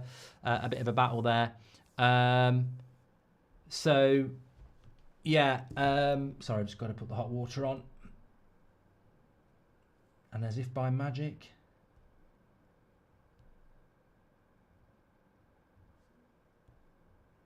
it's done. Yeah, I mean, Delo at left back is a problem, of course, in the sense that he's not a left back. There's a lot of people talking about the midfield. I think for me, the big problem is the midfield. Agate, we already know, is tired because Amrim told us that. Mainoo is struggling this season. I wouldn't be surprised with Mainoo, by the way. If you look at Mainoo's breakthrough season, I said this in April when people were saying, I remember doing a poll, do you want Mainoo to go to the Euros with England? And I said no, from a selfish Man United point of view, but 80% said yes. And I remember saying the flip side is going to be next season when he's burnt out and he can't play well every single week. And I think I wouldn't be surprised if Mainoo next season had a really good season, but I think this season is heading the way of what can happen to young players in their early years, where they can just have periods of being absolutely untouchable and then downtime. And I think he's having a bit of downtime at the moment. And I think a lot of that is probably due to being overplayed. I don't understand why he's almost become, I do it, he's almost become the first name on the team sheet for me in the midfield. It's Agate and Mainoo, that's the dream midfield. And then he plays and he's not performing and you go, well, what's wrong with him? Was I wrong? And then I go, no, he's 19, he's still learning the game. He hasn't really got anyone to learn it from. We actually don't have any decent midfielders. And he's not the finished article. So I would cut Mainoo some slack. I think he's going to be a fantastic player, but I think at the moment it's tough, isn't it? Space Cowboy says, we're not selling 25 players. Vast majority of this squad will be here next season, so Amrim's got plenty to work with. Europa aside, this is our pre-season. If you think we're having a bad game, look at Spurs, says Sam. Yeah, I think Ange's getting the sack, isn't he? I'd be very surprised. B. Gino says, I'm so tired of the negativity from this fan base. Comments about Mainoo is very young. Support our players. Individuals need to wake up, says B. We can't even get a lone striker, but Chelsea can build a new team and get linked to buying more of our players. We generate more revenue than them, says Pedro. Done that from Jagger. You said we're mid-table. What do you expect, says A. Look, I like that question. I said Brighton are favourites. I said we're not a very good team. And I stand by all those things. But what I expect is a bit of a spark. What I expect is a better performance. I don't think this team is good enough to get in the top six. But what I do think it's good enough of do is entertain us. And we don't even do that. I think it's absolutely incredible that the start of every game at Old Trafford is so flat. It takes us like 20 minutes to get going, and I don't know why. I don't think Ten Hag or Amrim are saying the wrong thing in the dressing room before they go out. I just think, yet again, it's a squad issue. There are players in that team that I think are good players if you change certain elements of the squad around it. But at the moment, it's just flat all the time at the start, when we go into games. I think the only games we can get up for are the ones where we're the massive underdog and it's almost like they get riled by it and a bit of unity comes. But any game where we're expecting them to go and put a performance on, it very rarely happens. How do you solve it? Well, I'm bored of saying it myself, so you must be bored of listening to it. The only way to solve this is to start bringing better players in. But it could be a long, long road to do that. Delo and Mainoo are not good. Mainoo is being played too much and Delo is not showing any quality, says Mohit. But I have sympathy with Delo, though, because he's playing out of position. It's CJR says, you say it's... Look, I don't disagree with people saying that Delo's not playing well, but it does anger me that this is the Premier League and Man United have chosen to play 2 years without a left-back. Because it will be 2 years. We're not buying a left-back in January. We didn't buy one last January, and Luke Shaw's basically missed 18 months. What football club in its right mind asks managers to go into the Premier League week in, week out without a left-back? So yes, Delo might not work, but he's a fucking right-back playing at left-back. You have to cut him some slack. He might not be playing well, but he is not a left-back. And we have chosen as a football club not to recruit a left-back. I mean, those things to me, there's so much that happens at United that I sometimes sit back and go, how is this allowed to happen? But seriously, you know, when you think about it, how is it allowed to happen? How is it okay for Man United not to have a left-back? Why is it that it's communities like this that get frustrated and talk about it? I've never heard Lineker or Neville or any of the other lot on the mainstream sit there on Monday Night Football and go, it's absolutely incredible. I don't know what that was all about. I'm Carragher. I look at this Manchester United side in my white trainers and my jeans and I go, I can't believe they haven't got a left back. I can't believe it. You know, we're talking 2025 and we haven't got a left back. Get the big screen out. Let me talk about the left back. He's a left back. He's got left feet. You can't play the modern game without a left back. And you never hear it. You never hear it. And I'm like, they want to talk about, I've looked at the midfield, and if you look at Mainoo here, he slightly twists his ankle, and that's why he's a little bit slow into the tackle. Play it back. Slow it down. Yeah, look, just as he goes to get it, his ankle goes like that. And I tell you what, that could hurt. That could hurt. That could. So I was about talking about the bloody left back. Why don't they talk about it? I think it's embarrassing that for 2 seasons we've ignored a fundamental position on a football pitch that's been a fundamental position for hundreds of years. Well, 100 years. And United don't think they need one. We're so good, we don't need a left back. You know what? We're so good, we'll go into another season without a left back. No, we're not so good. We're not so good at all. It's CJR says, you say it's going to get worse before it gets better, but how do you know we will actually get any better? I don't. I don't know it's going to get any better. I said this the other day. I find it interesting that that people think 3 years or 5 years. The funny thing about people who say 2028 will win the league or whatever, I remember people saying in 2015 we'll win the league by 2018. Or in 2018, we'll win the league by 2021. I don't see it. I don't know why people put a time limit on it. It's been 11 years. We've never got within the same postcode of a Premier League title, and yet people think we can get back. Liverpool didn't win it for 30 years. Arsenal haven't won it for 20 years. What makes you think we're going to fast track over those? I don't. I really don't. I wouldn't dare put a time limit on this, because if Man City don't get done in that court case, I can't see them going anywhere for 30, 40, 50 years. But on top of that, I can't see Man United. Where's the revival? Like, I can't see the plan at the moment from Man United. I think we've got a really good manager, and that's it. That's it. I can't see anything beyond that. You forget the Carragher trademark, to be fair, says Gamer. New managers come, but old coaching staff stay, says 5 Cantonars. Look at Barcelona. If they can do it, why can't we, says Chris. But Barcelona and Real Madrid, at their very core, you might not like how they do things, but at the very core, they want to win football. They're not businesses. They want to, their whole strategy is being the best on the football pitch. Their obsession. The reason they pull so many levers is because that's their strategy. They just want to win football games. And also, I agree with JD, it's an easier league. You know, you're basically just taking on Real Madrid. But we don't have that strategy at Manchester United. And I agree with Target as well. I think it's been a really boring game from United. Really, really boring. Everton are 3-0 up against Spurs. Yes, we're into the last few minutes of Ange, aren't we? Okay, we're up and running in the second half.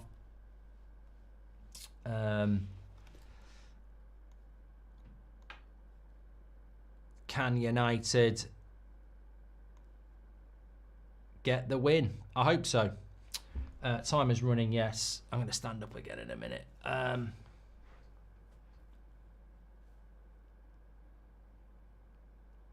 Thank you very much for your super chats today, by the way. Appreciate that. You can do that through the dollar sign. The board are treating Amorim as a caretaker manager, just as if he has to do his best to steady the ship.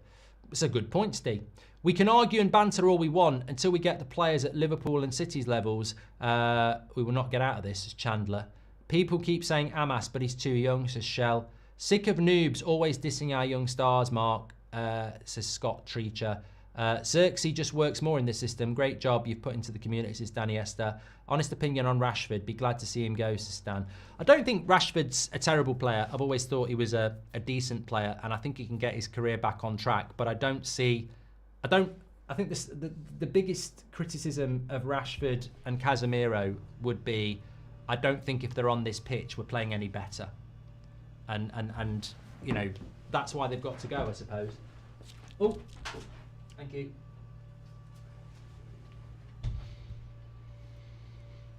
Yeah, so I don't think that's the solution really. But look, I'll fight against that. You know, somebody said about people dissing our young players. I will always fight against that. It's just something I don't believe in doing. New signings and young players, I think they should be getting 2 years. I actually genuinely think they should be getting 2 years. Anthony's had 2.5. It's time to go. But, you know, the Zirkzees of this world, they should be getting 2 years. If they want to have 2 years, they should be getting 2 years. Young players probably should get longer than that.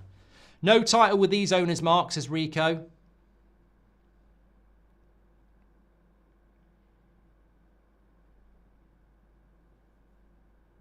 Yes, this club was built on young players, Stephen. But look, I think there is a modern football fan now that is just impatient, and they think they know more than they do, and they don't really understand that a player can have a bad season and then have a great season. I mean, look at Matic. I wrote Matic off. I was like, he's finished. And then the next season, for 8 months, he was one of the best midfielders in the league. And I was like, okay, he was shit last season, but look at what he's done now. So if a player can do that at 29 or 30, what can a 19-year-old do? Yeah, he's having a bad time, but I mean, I think in football, it's very rarely definitive. In fact, opinions change. You can find one day you can say a player's shit, and then the next day they'll have a worldie. So I don't know why people, it's like, as I say, it's this whole absolute, isn't it? It's good or it's shit, and there's nothing in between. Ahmad's just had a shot well blocked. But people want to write players off too quick, I think. Luke says, yesterday we said how we haven't signed big names in a few years. I'd be okay if we didn't sign a player in Jan. If we went for big names in the summer, Rodrigo maybe due to Mbappe and Endrick. We're not going to get players like that though as well, Luke. You can't bring those types of players in to a club like this. I said that yesterday myself. Maybe Nuno Mendes doesn't fancy Man United because it's a shit club. You know, we've always been able to buy big players regardless of whether we're in the Champions League or not, Paul Pogba, etc. But I don't know now whether players would look at United and go, I'd rather go and play for a Newcastle or an AC Milan, etc.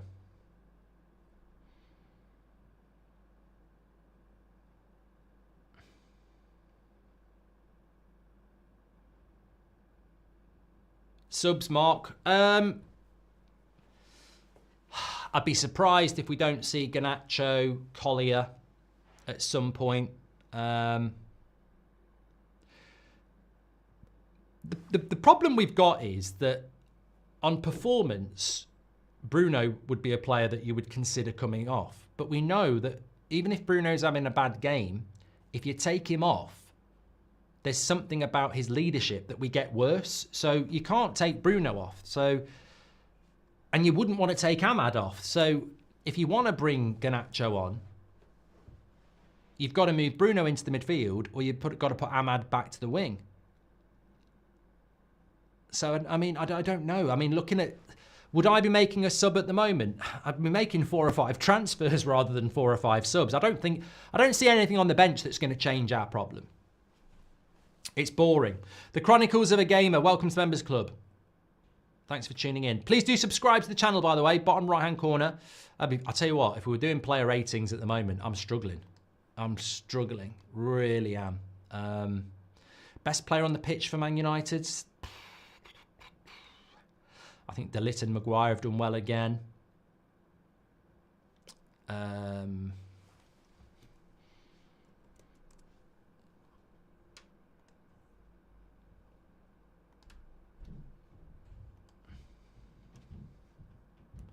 Zirkzee's done quite well, yeah.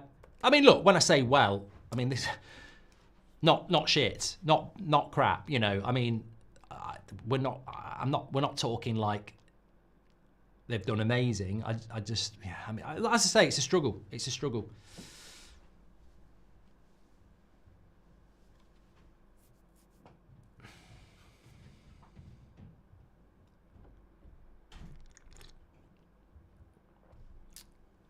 Joanna says, when will Zirkzee score? Hopefully in the second half, mate, but he's got to get some service first. I mean, as I said, he's not done anything wrong. It's just, you know, as a striker, if you're playing in a team that doesn't do much around the box, it's very difficult to score. And I think that we've been having this conversation for about 7 years now, where Martial's crap, or Rasmus is crap, or Zirkzee is crap, etc., or Rashford is crap, or whoever plays up front. Ronaldo had it as well. Ronaldo's crap, but we just consistently don't really do much in and around the opposition's penalty box, and that makes it very difficult. Oh my Christ! Oh my Christ! I don't really know what to say here, because the defending is absolutely Disney World again. Donald Duck and Mickey Mouse having a bloody orgy. What the bloody hell is going on there? Absolute distraction, FC. Twats. Absolute twats. That's all I can say.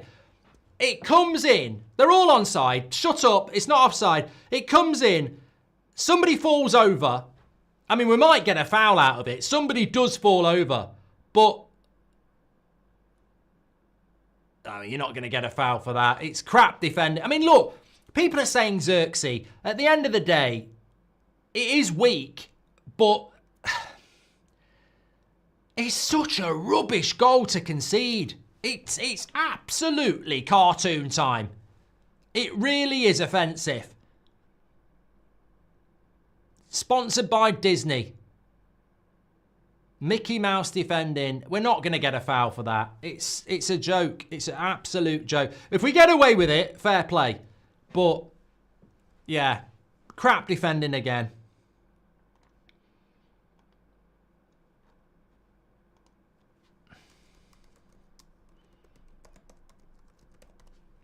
I mean, VAR's going to look at it. Mate, if we get away with that, I think we might get away with it. I mean, very lucky if we've got away with that.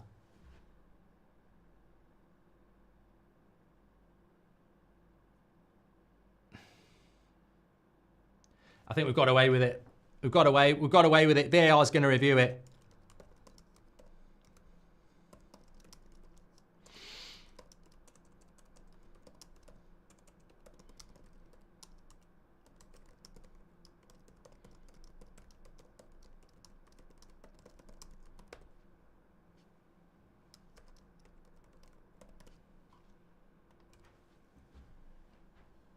Yeah, I think it'll be a foul. I think it is a foul. I just think it's very lucky, because ultimately, the way where it's a foul because he kicks the low, but it's not like he's got a right to kick it, basically, and it is a foul and it will not be given. But the way we defend that goal, it's not like we've been robbed. We're just very lucky to get away with that, because the defending around it was absolutely shit. I just find us so fucking horrible to watch. You know, we're so bad. penalties and, you know, fouls in the build-up are saving us. This is fucking awful. It literally is like we're in a fucking relegation battle. I'm not celebrating Brighton not scoring because somebody kicked somebody in the build-up. It's luck. That is luck that has stopped us being 2-1 down.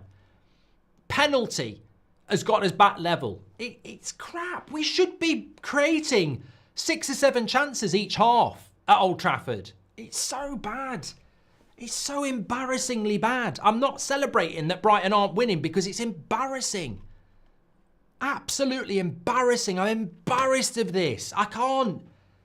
You know, if that's like Man City are in a title race and it's like the Etihad and they get a last minute winner and that gets ruled out and we win the league, I'll celebrate it. But in this situation, even if we win the game, we're still in the bottom half of the table. It's so bad. And again, we've had 10 minutes of the second half and we've done nothing. It hasn't changed. We've not had any shots. We've not had a corner. It's all Brighton. Not Marcus. I mean Brighton. You just feel if we're going to get anything out of this, it's going to be a moment of, you know, another penalty or something like that. United attract players who grew up in Sir Alex Ferguson era, but that's running out. Today, young players want to play for City or Liverpool, says Tommy. Stitch says, such a stressful team to watch. If United don't make any transfer this window, United are stuff, says Stitch. Anthony Darrell, thanks for being a member. This is a draw written all over it, says Jeffrey. Thank you very much for that. No, I think it was a foul. I do think it was a foul. What I'm saying is it's a lucky foul to happen because it's not... Deleu's clearance wasn't very good. If he didn't kick him, they would have scored. He just tried to win the ball.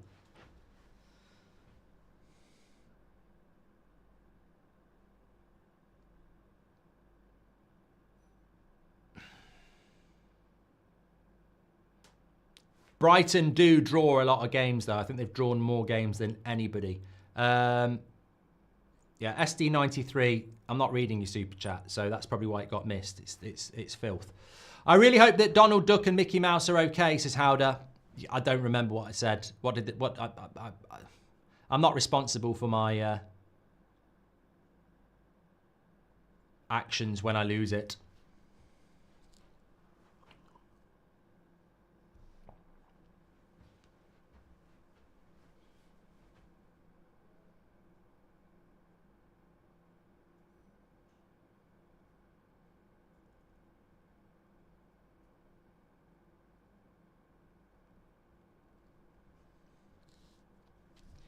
Okay.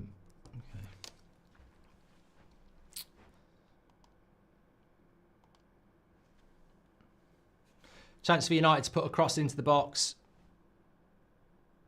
Wasn't a bad one, but no one gets on it.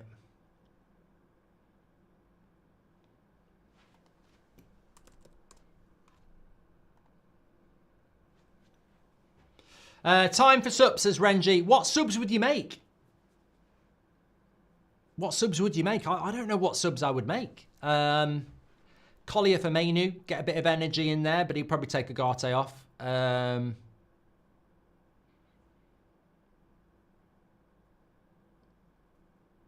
You could take Garnacho for Mainoo and put Bruno in the midfield. I wouldn't bring Rasmus on for Zirkzee. I don't really think that makes any difference. I mean, look at the way Rasmus has played in the last 2 games. I don't think it would make a massive amount of difference. I don't think taking Zirkzee off is going to change the game. He's not had any service, so taking him off, what's he done wrong? I've said this so many times about the striker, so I wouldn't do that. You don't need to make anything defensive. We haven't really got any... I think Garnacho for me. Try and get Garnacho in behind, drop Bruno into the midfield. Yeah. Apparently Bruno's been fantastic today. What game was that then? Been playing EAFC, have you? Bruno's been fantastic today. Oh, piss off! Get out! Minte on the back post. It's not Minte, it's Matoma on the back post. Mother of God! I can't. I can't deal with this anymore. It's absolutely... Maguire's having a drink. He's got his hands on his hips and he's having a drink. He can't believe it. I mean, Onana. About as useful as a bag of cement again here. I mean, I can't even believe it goes in. I've thrown balloons quicker than this cross.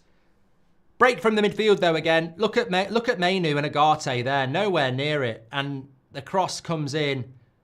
Oh dear, oh dear. What is the keeper doing there? What is the keeper doing there? Watching it. He's like a bloody prat on New Year's Eve watching fireworks. Oh, look at that. Look, that's a good cross. It's not a good cross. It's a crap cross. Allergic. Allergic to crosses. Dracula. I mean, Mazraoui on the back post probably should do better as well. How is he not going for that?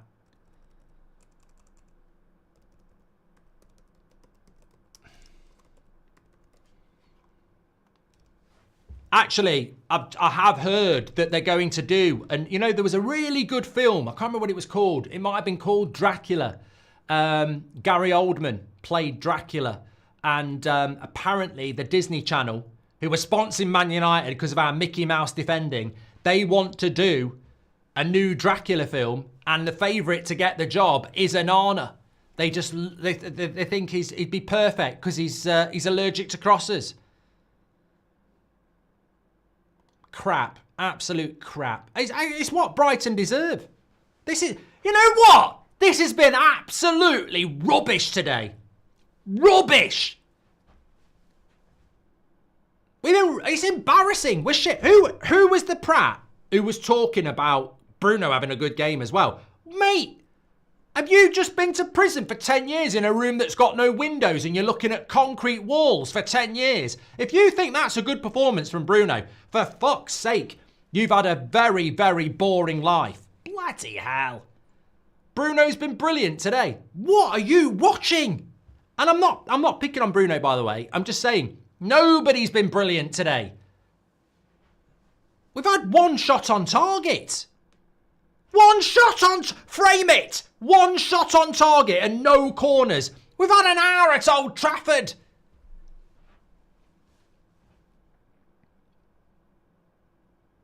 I tell you, I can't speak. I can speak. We've had an hour at Old Trafford and we've had one shot on target, which was a bloody penalty. We've had no corners. I know Phil and William, family members, who've gone to Old Trafford today for the first time. They've been better off going to a Michael Jackson concert. They've got more action there. And he's been dead for 10 years. Absolute waste of time. Get tickets to a Michael Jackson concert. You'll definitely get more action. Fucking rubbish.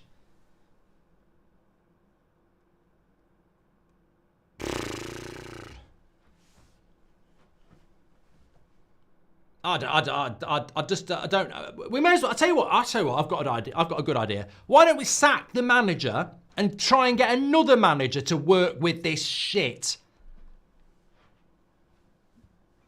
Collier's on.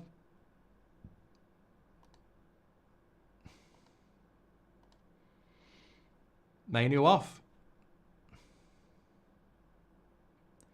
Garnacho on. Bounty Hunter says Bienda should be in goal. I don't know. Agate off as well. So he's took Mainoo and Agate off and he's brought Garnacho and Collier on. So it'll be Collier and Bruno in the midfield.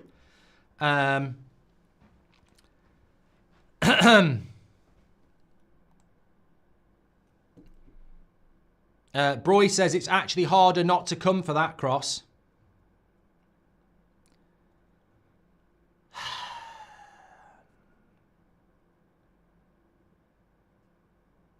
Dennis says, you almost wish they'd lose in the big games because people seem to forget these war crime performances. Sergio says, I think the formation is not working. There's nothing wrong with the formation, Sergio. I think this is such a low-level footballing opinion. It's the formation. So what you're basically saying is these players can't play a football formation, so we should go back to a basic 4-4-2 where we sit deep and counter. That's what you want. There's nothing wrong with the formation. It's the players. They can't play the formation. I mean, if you don't realise the problems at Man United come from the top, then what more can we do? Taxi for Anana, I'm done, says Polo. Why does Anana stand still on that cross? Says, amen. Players should be fined, says Akshay. Anana's so bad, says Alex. The referee's hairline is like Dracula, says King Kyle. Where are we starting Amrim out? No, we're not starting Amrim out, Rossi. Shut up. Why do we only seem to try to win games when we play teams like Arsenal, Liverpool and Man City? There's no drive to beat teams, says Ruff. Why does Anana never come out, says Mario.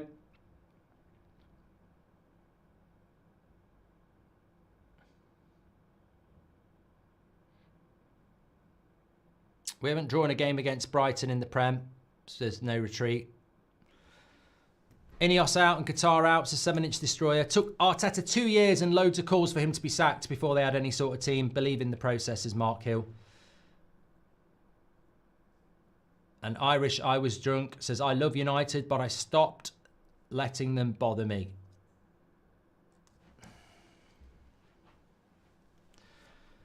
Thanks everyone who's tuning in. Make sure you subscribe, bottom right-hand corner. I don't see a way back for United, to be honest with you. I really don't. For the reasons I said.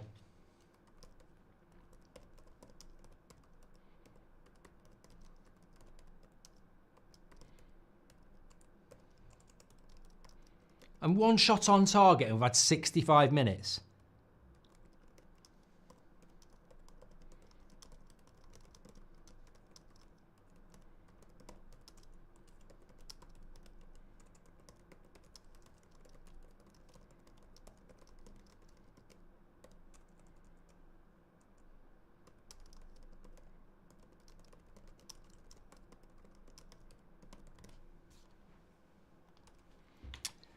You know what? For a laugh, I might go and watch that video I did last night about how this has been going on for years, that we don't create chances, and then I'm going to read all the stuff about hold-up play and making runs in the box, and I'm going to laugh myself to sleep, because there are actually people in our fan base that think if we bought Osimhen or Gyökeres, we'd suddenly start winning 4-4 or 5-1. What are they going to do? Come with their own magic dust? I mean, Zirkzee's not had a bad game. He's not had a sniff. Not had a sniff. Nothing wrong with his hold-up play. Nothing wrong with his movement. Nothing. Absolutely nothing. One shot on target all game and it's a penalty. No corners.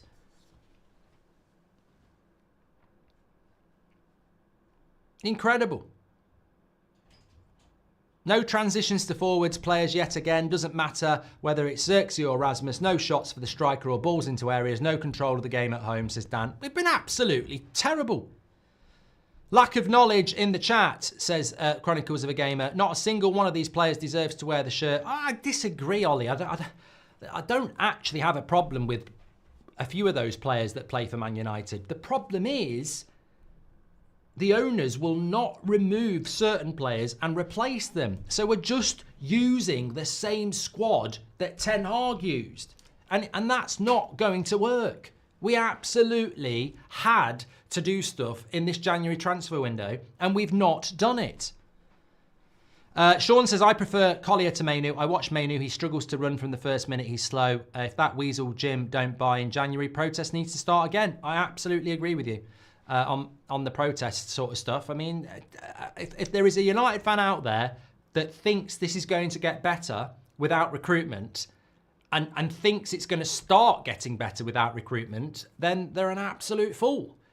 This is not going to get better. We're going to get beaten quite regularly between now and the end of the season. Sheep says, I said before the game we'd get more passed around than Lily Phillips and Bonnie Blue. I don't know who they are. United should be losing by more, says Constantine. And every great Anana save was an expected save from De Gea, just standard stuff. Let that sink in, says Parker. Anana is no different to Tom Cruise. Neither of them will ever come out, says James Watson. Feels sorry for Mainoo playing with these lots, says Alfie. And I think for Man United to get back to winning trophies, the entire club needs a rebuild, says Alex. Thank you very much for that. Well, Spurs are still losing 3-0. Forest are winning 3-1. We're losing 2-1. Jagger just said, Maguire at CDM. Mate, have you seen how slow Harry is? He's absolutely fine in a back three. But you can't put him in midfield, mate.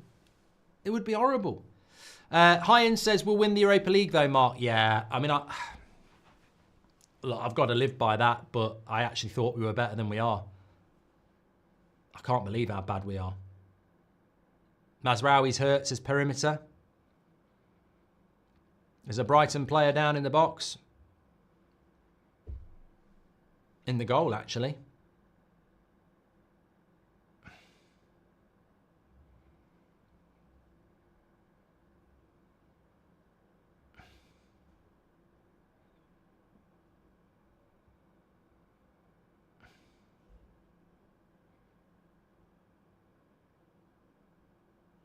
I think Onana stood on his foot.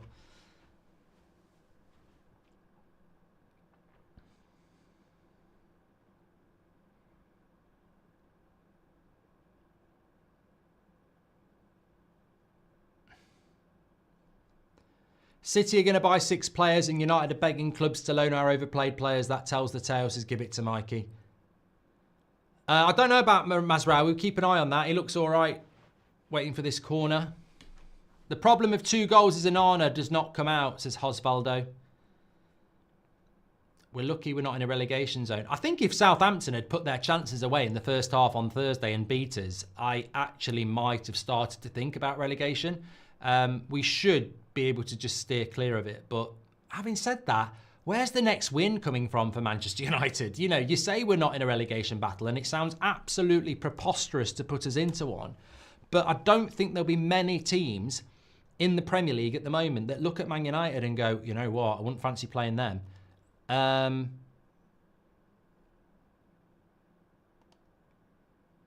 looking at our next few games. I mean, Rangers on Thursday could be difficult. Fulham away next Saturday, next Sunday. That'll be difficult. Palace at home, the way they're playing at the moment, that'll be difficult. Spurs away, they'll have a new manager then. That'll be difficult.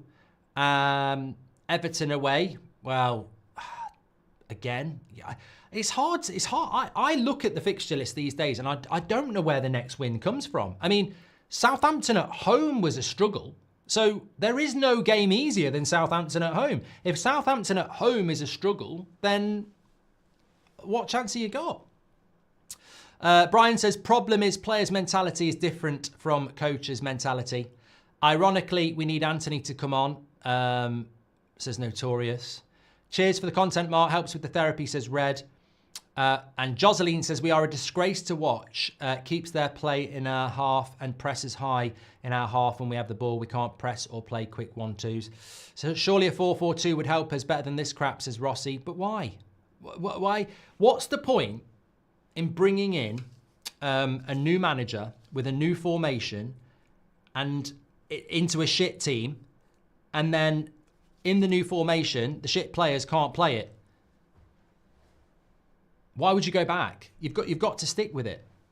Oh my God! Breaking news! Breaking news! Everybody, get ready for this. It's Christmas again. 73 minutes. Ahmad gets the ball to Zirkzee in the box. He has a shot. Doesn't make the goal, gets blocked by a Brighton defender, but 73 minutes. We've had a chance in the box for a striker. Frame it. You might not see another one. It's a bit like a full moon. You might not see one for another month now. That's football. That's entertainment. We've finally had a chance for our striker. That's the one.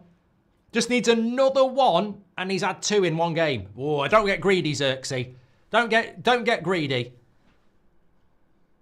I mean, the thing is, it's not even a chance. I mean, it comes to him. Ahmad does okay to get it to him. He's got 2 Brighton players in front of him. I mean, I wouldn't even call it a chance, but it's still a shot. It's still a shot. If we get another one, we could be back in this game. Oh, for fuck's sake! Sold that twatting goal! Oh my God! He is absolute shit! What an absolute prat! Ah! You can't, if you're not watching the game, if you're not listening to the game, bloody hell, if you thought it couldn't get worse, oh my God, this is absolutely the pinnacle of Dracula in goal. He's allergic to crosses. He comes for this one and it bounces off him to a Brighton player. Bloody Teflon hands. Slips right out of his hands. Absolute prat. Get rid of him. Get rid of him. What's this year? How many years of Onana now? Year 2, isn't it? Fucking hell, mate. I can't even. That is up there. That is right up there. That is unfucking believable. Absolute pillock. Sell him. Sell him. He's got to go. He's got to go. I've seen enough. He's got to go. He's absolute shit on crosses, isn't he? He really is. And that's it. That's the game, isn't it?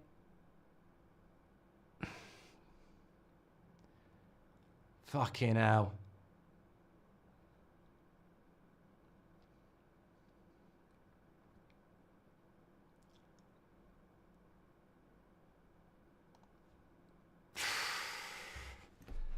I don't do I told you so, but what did I say? David De Gea, 31, Golden Glove winner, legend of the club, multiple player of the year.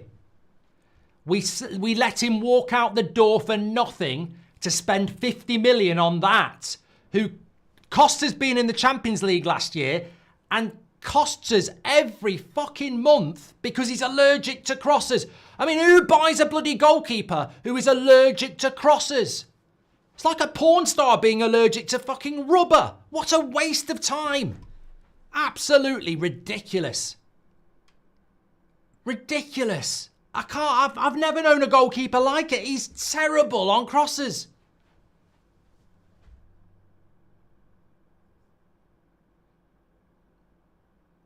I tell you what, who's on the bench who's not come on? If I was Martinez and Rasmus, I'd be like, please don't ask me to come on. You'd want to be one of those players that doesn't actually play so people can't have a pop. 50 million down the drain, Onana's let another one in, says David. Done with this club and Onana not having a good striker, not having a good midfield championship. We deserve to get relegated. Samuel, I don't disagree with you on some things, but can I just say, don't have a good striker. What do you want from Zirkzee? I'm actually glad Zirkzee's played today and Rasmus hasn't, because I've defended Rasmus, I've defended Martial, and I'll do the same with Zirkzee. What do you want him to do?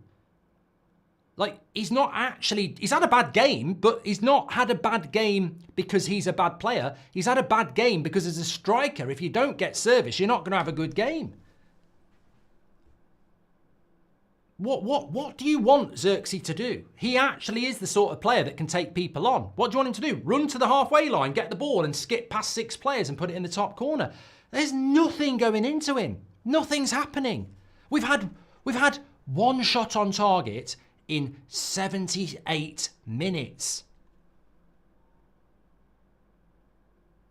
It's unbelievable. We're so bad.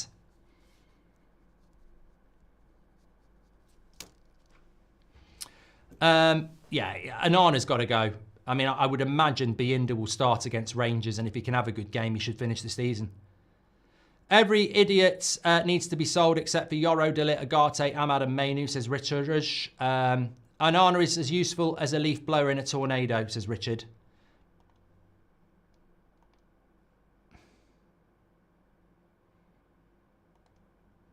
Oh, God.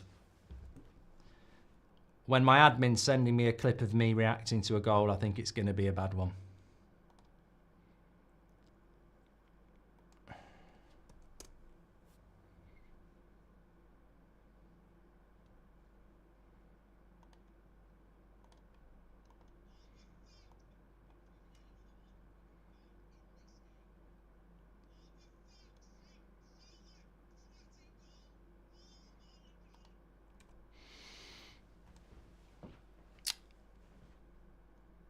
Rossi says, I think top 4 might be a bit of a push now, sadly. Yeah. I think it's time to stay top 4, maybe. Oh, my God. No, it's all right. Fake scores. Can we not just draw sometimes? Losing killing us, says Sean. Surely Onana can't survive another season, says Raphael. I said this when Amorim came in about the goalkeeper, and I'll cover that in the match reaction. I said it about Onana when he came in. In fairness to Ten Hag, he made a massive call on Onana, and it was a very Ten Hag goalkeeper because he'd had him before at Ajax. And I said when Amorim comes in, there's no real reason for him to necessarily like Onana, because Onana is crap on crosses and he's also not a great shot stopper. So some managers will prioritise somebody that actually can come and get crosses. It's a big thing in the modern game to be able to deal with crosses because of how people are using corners. Also, shot stopping is a massive thing for a goalkeeper. So I don't know, but you know what? The problem we have with Onana is that we're trying to get rid of Rashford, we're trying to get rid of Casemiro, we're trying to get rid of Anthony, you know, people on big wages, etc. You're now going to try and get rid of Onana, who only came in 2 years ago for 50 million quid, and is probably also, I mean, I don't know what Onana's wage is. I almost don't want to know what Onana's wage is, but again, who's going to buy Onana? Onana's wages per week, apparently he's on 120k a week. Forget it. Yeah. So we're going to be stuck with him. He's got to be dropped, says Glenn. Man United, the career killers. So many potential players and coaches go in and get shat back out, as original nickname. Onana the vampire, the way he's scared of crosses, says Felina. Bench Onana for the last time. Bienda deserves it, says Bounty Hunter. Apparently Ten Hag is getting the Dortmund job. Thoughts on who will replace Ange, says Ivor. Well, if he does get the Dortmund job, then maybe he can take Onana with him. Don says, drop Onana. Onana is about as useful. I can't say that. I give up. We're getting relegated, then all eggs in the Europa. First championship team in the Champions League, says Dan. Do you think Eriksen should get more time as a 10, says Arslan? No, not gotten the legs. Bruno blindly trying so hard, it's actually pathetic, says Faris.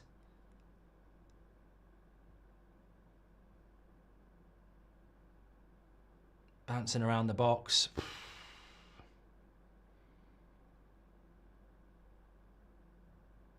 Corpus says, being relegated might be the best thing to happen to us. Maybe it could force this horrible, horrible owners out. Nothing will ever get better. Onana is as useful as a leaf. Done that one, haven't we?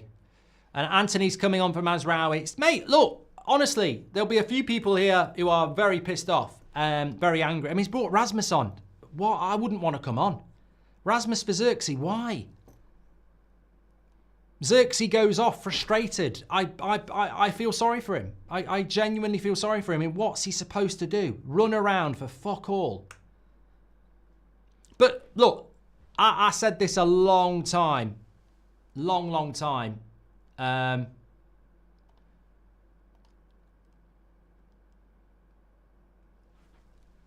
We've been terrible. We've been absolutely terrible. It's been a really bad performance again. We're such a bad footballing side.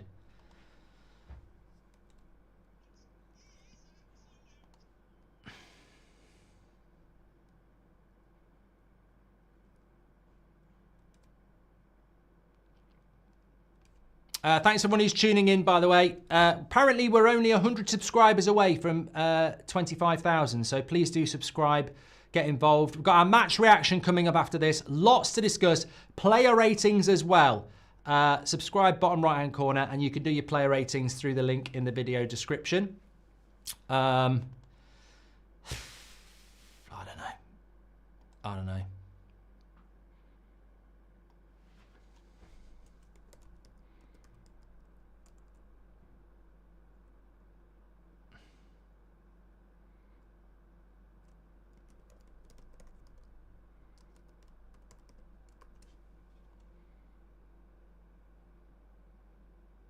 Is it 3-1? Yeah. Is it 3-1? No, we're winning, Mark! We're 4-0 up! You've been having a nightmare for the last 10 years. Bloody hell.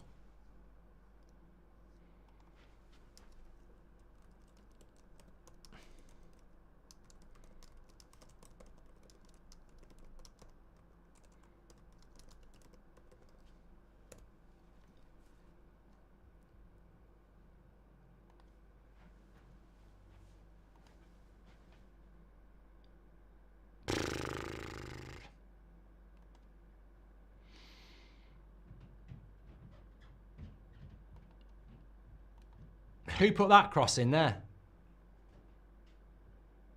Maguire.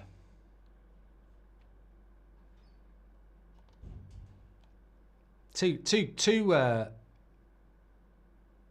little too late.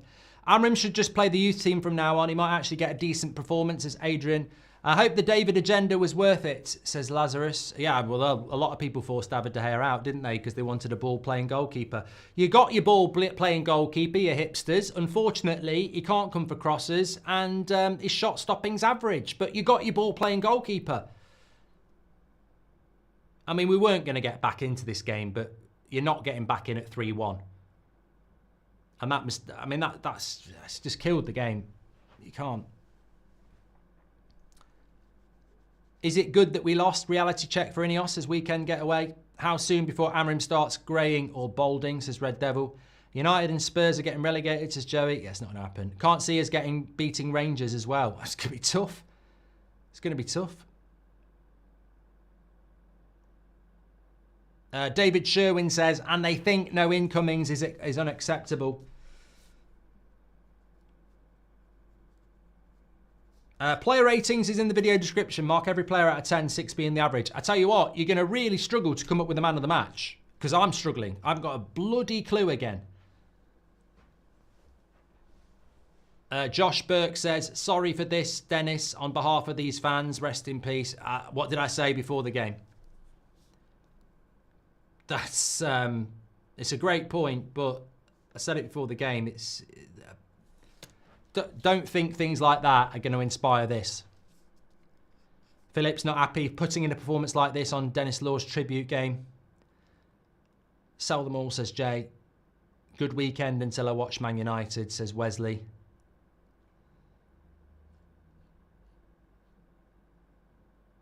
Even the Sky Live commentary is having a dig at Anthony. Why Ross? What's Anthony got to do with anything other than he's a flop? Like, he's got nothing to do with today, has he?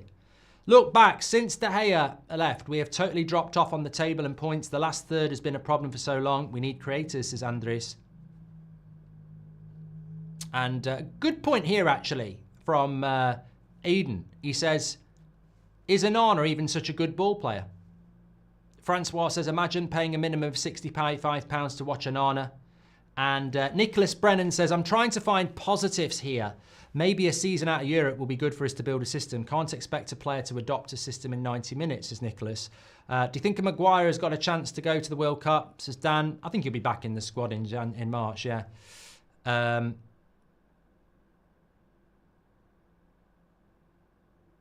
Jonathan Matthews says, the way it is, certain players might want to leave. Well, I suppose, yeah. Rohan's given up. Mickey R says, Onana was bought in to be a sweeper keeper. He doesn't come off his line for crosses, supposed to play throughout the back, kicks 50% long and loses possession. I mean, I find it... Ronnie Nevster says, Man United are more fucked than Bonnie Blue, and Amram should just play the youth team, says Adrian C. I use ball-playing goalkeeper in the loosest sense of the word. Because since Onana's been at this football club, I actually haven't seen any ball playing. I genuinely, in the last 18 months, I've never... If you said to me... If I didn't know anything about Onana, like what he did at Inter and Ajax, and you said to me, is Onana a ball-playing goalkeeper at Man United? I would say no. Where's the evidence of him being a ball-playing goalkeeper? I've never seen him on the edge of his box, getting the ball and passing the ball and being another defender. We don't see it at all. We never see any ball playing from him at all. Maybe that was the plan, but he's not a ball playing goalkeeper at Man United. He probably can do it, but he doesn't do it at United. He's actually about to do it. No, he's going to boot it long. Yeah. Fletch Edits says, go to channel. Whatever, I don't know what that means. We don't, what, your channel, Fletch? Fletch Edits, is that your channel? I don't know. Can someone investigate Onana and Anthony deals to see if he made any profit out of it? Onana has never been good enough. Absolute bag of cement, says Sally. I bet Amram is boiling inside and knows a lot of these players wouldn't be able to play on the same team as himself. That's from Tino. And don't go to games. Stop filling their pockets for nothing in return. Get these prats out. Fletch Edit says, yes, mine. There you go. Shouting out his channel. Emptying stadiums everywhere we go, says Joey. Can't trust these players. Match Anana dreadful. Must go for Costa ASAP. We've got no money, Dizzery. There's no money for that. Has anybody got any idea? Spurs have got a goal back. Southampton have got a goal back. 3-2. Anybody got any idea who you would give man of the match to for Man United? Like, seriously. Because for me, I'm going De Ligt or Maguire again. And not because they played well. Just because they did okay. People blaming Amrim and wanting him out. Got to be fake fans, says Konzi. Oh, yeah, I can't see that.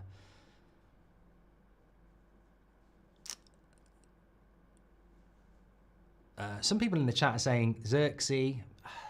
I'd like to give it to him. I don't think you can give him man of the match, mate. I mean, just a little bit of link-up play is about it. At least De Ligt and Maguire have actually done some defending. I don't think you can give it a striker who's had no service, to be honest.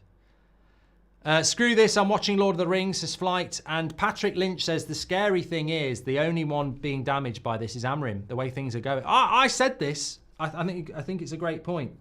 And I'll talk about it in the match reaction. I literally said this yesterday, Patrick. I think you're absolutely spot on. The damage is being done to Amrim by the Glazers and Ineos here. I wouldn't be surprised if he's going to be under big pressure from here, says Patrick. Relegation would be good for us, says Harris. Get rid of some of these overplayed, selfish players. Let our academy players rebuild this great club under Amrim, says Harris. What would Sir Alex say to the team at full time, says Philip. Barthez or Onana, says Pedro. Can't be Maguire, he can't even play a 10-yard pass, says Lee. I think I'm going to go De Ligt, man of the match. Yeah. What about Ahmad? No. Well, I don't think Ahmad's had a good game. I like Ahmad, but we can't be player FC. We can't give players man of the match or high scores when they haven't played well. I think I'm going to get it on the screen for you now, just so you can see where I'm coming from on this. When you're talking about Bruno and Ahmad, we've had one shot on target in 90 minutes at Old Trafford, and that was a penalty. That is a failing on Bruno, Ahmad, and every other creative in that team.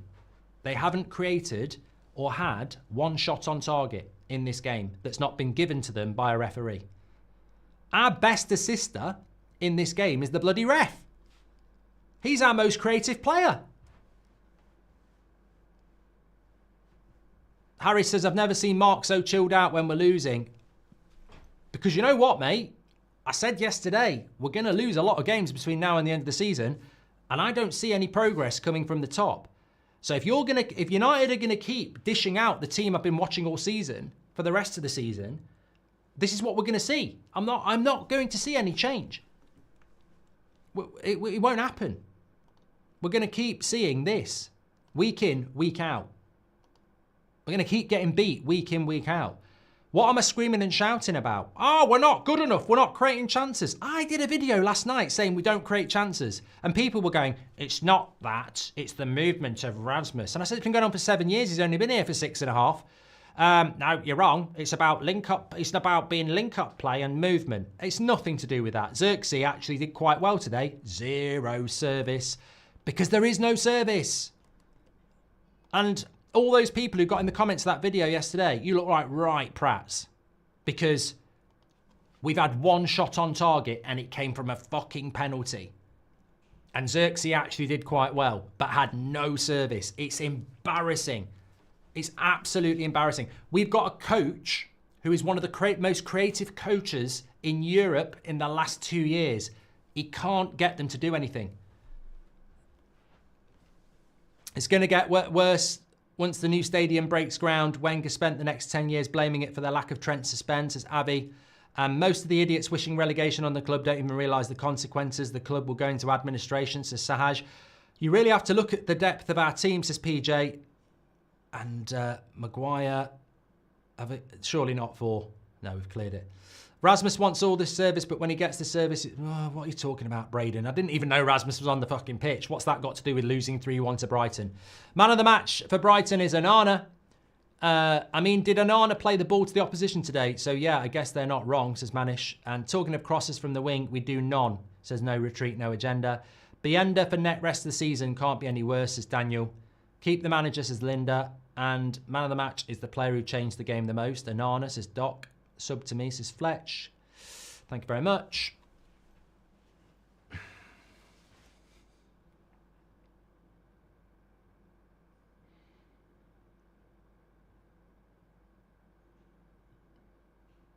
That's got to go in, Bruno. I mean, Old Trafford's nearly empty.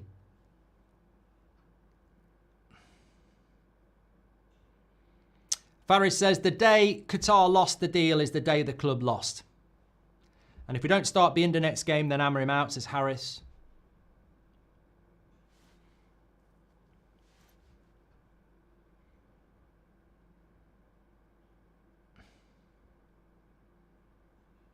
You see there, though, Bruno gets the ball, and I've seen Garnacho and Delot make runs, and he's ignored it to dribble a little bit further forward.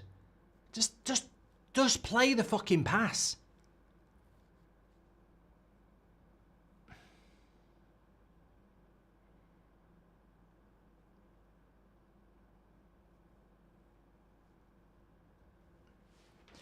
If we don't start Bienda next game, Amber announces Harris. Thanks very much.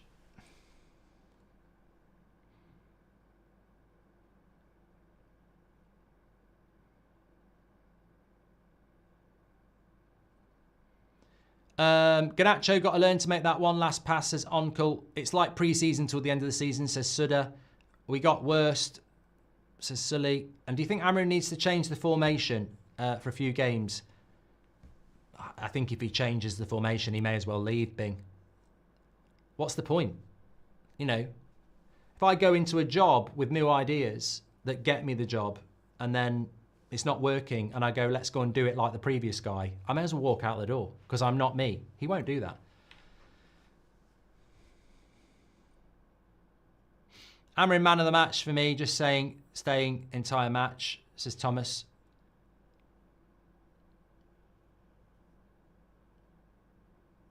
I don't think anybody should be surprised by this result. You know, I don't think anybody is, but I don't like talking bad about young players, but Garnacho's got to keep the ball better, says CFC. I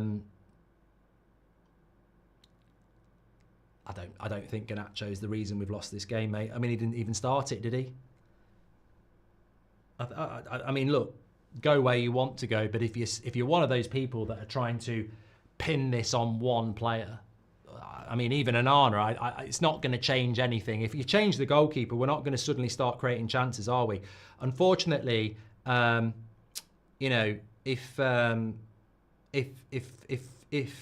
you think Man United is just one shit on the floor and you cleaned it up, there's numerous. I mean, it's like looking at the bottom of a rabbit hutch when you haven't cleaned it out for a week. There's that much shit in it. It's not as simple as let's get id of Onana. Let's get rid of Garnacho. There are so many problems, multiple problems. The final whistle was gone. There wasn't many people left at Old Trafford anyway. But Man United lose 3-1 to Brighton. Do your player ratings? Mark every player out of 10, 6 being the average, because I'm just going to get straight into the match reaction and get on with it because I think there's a lot to discuss that we'll just do it over there. Make sure you subscribe. I'll see you over there in about a minute. Thanks for watching.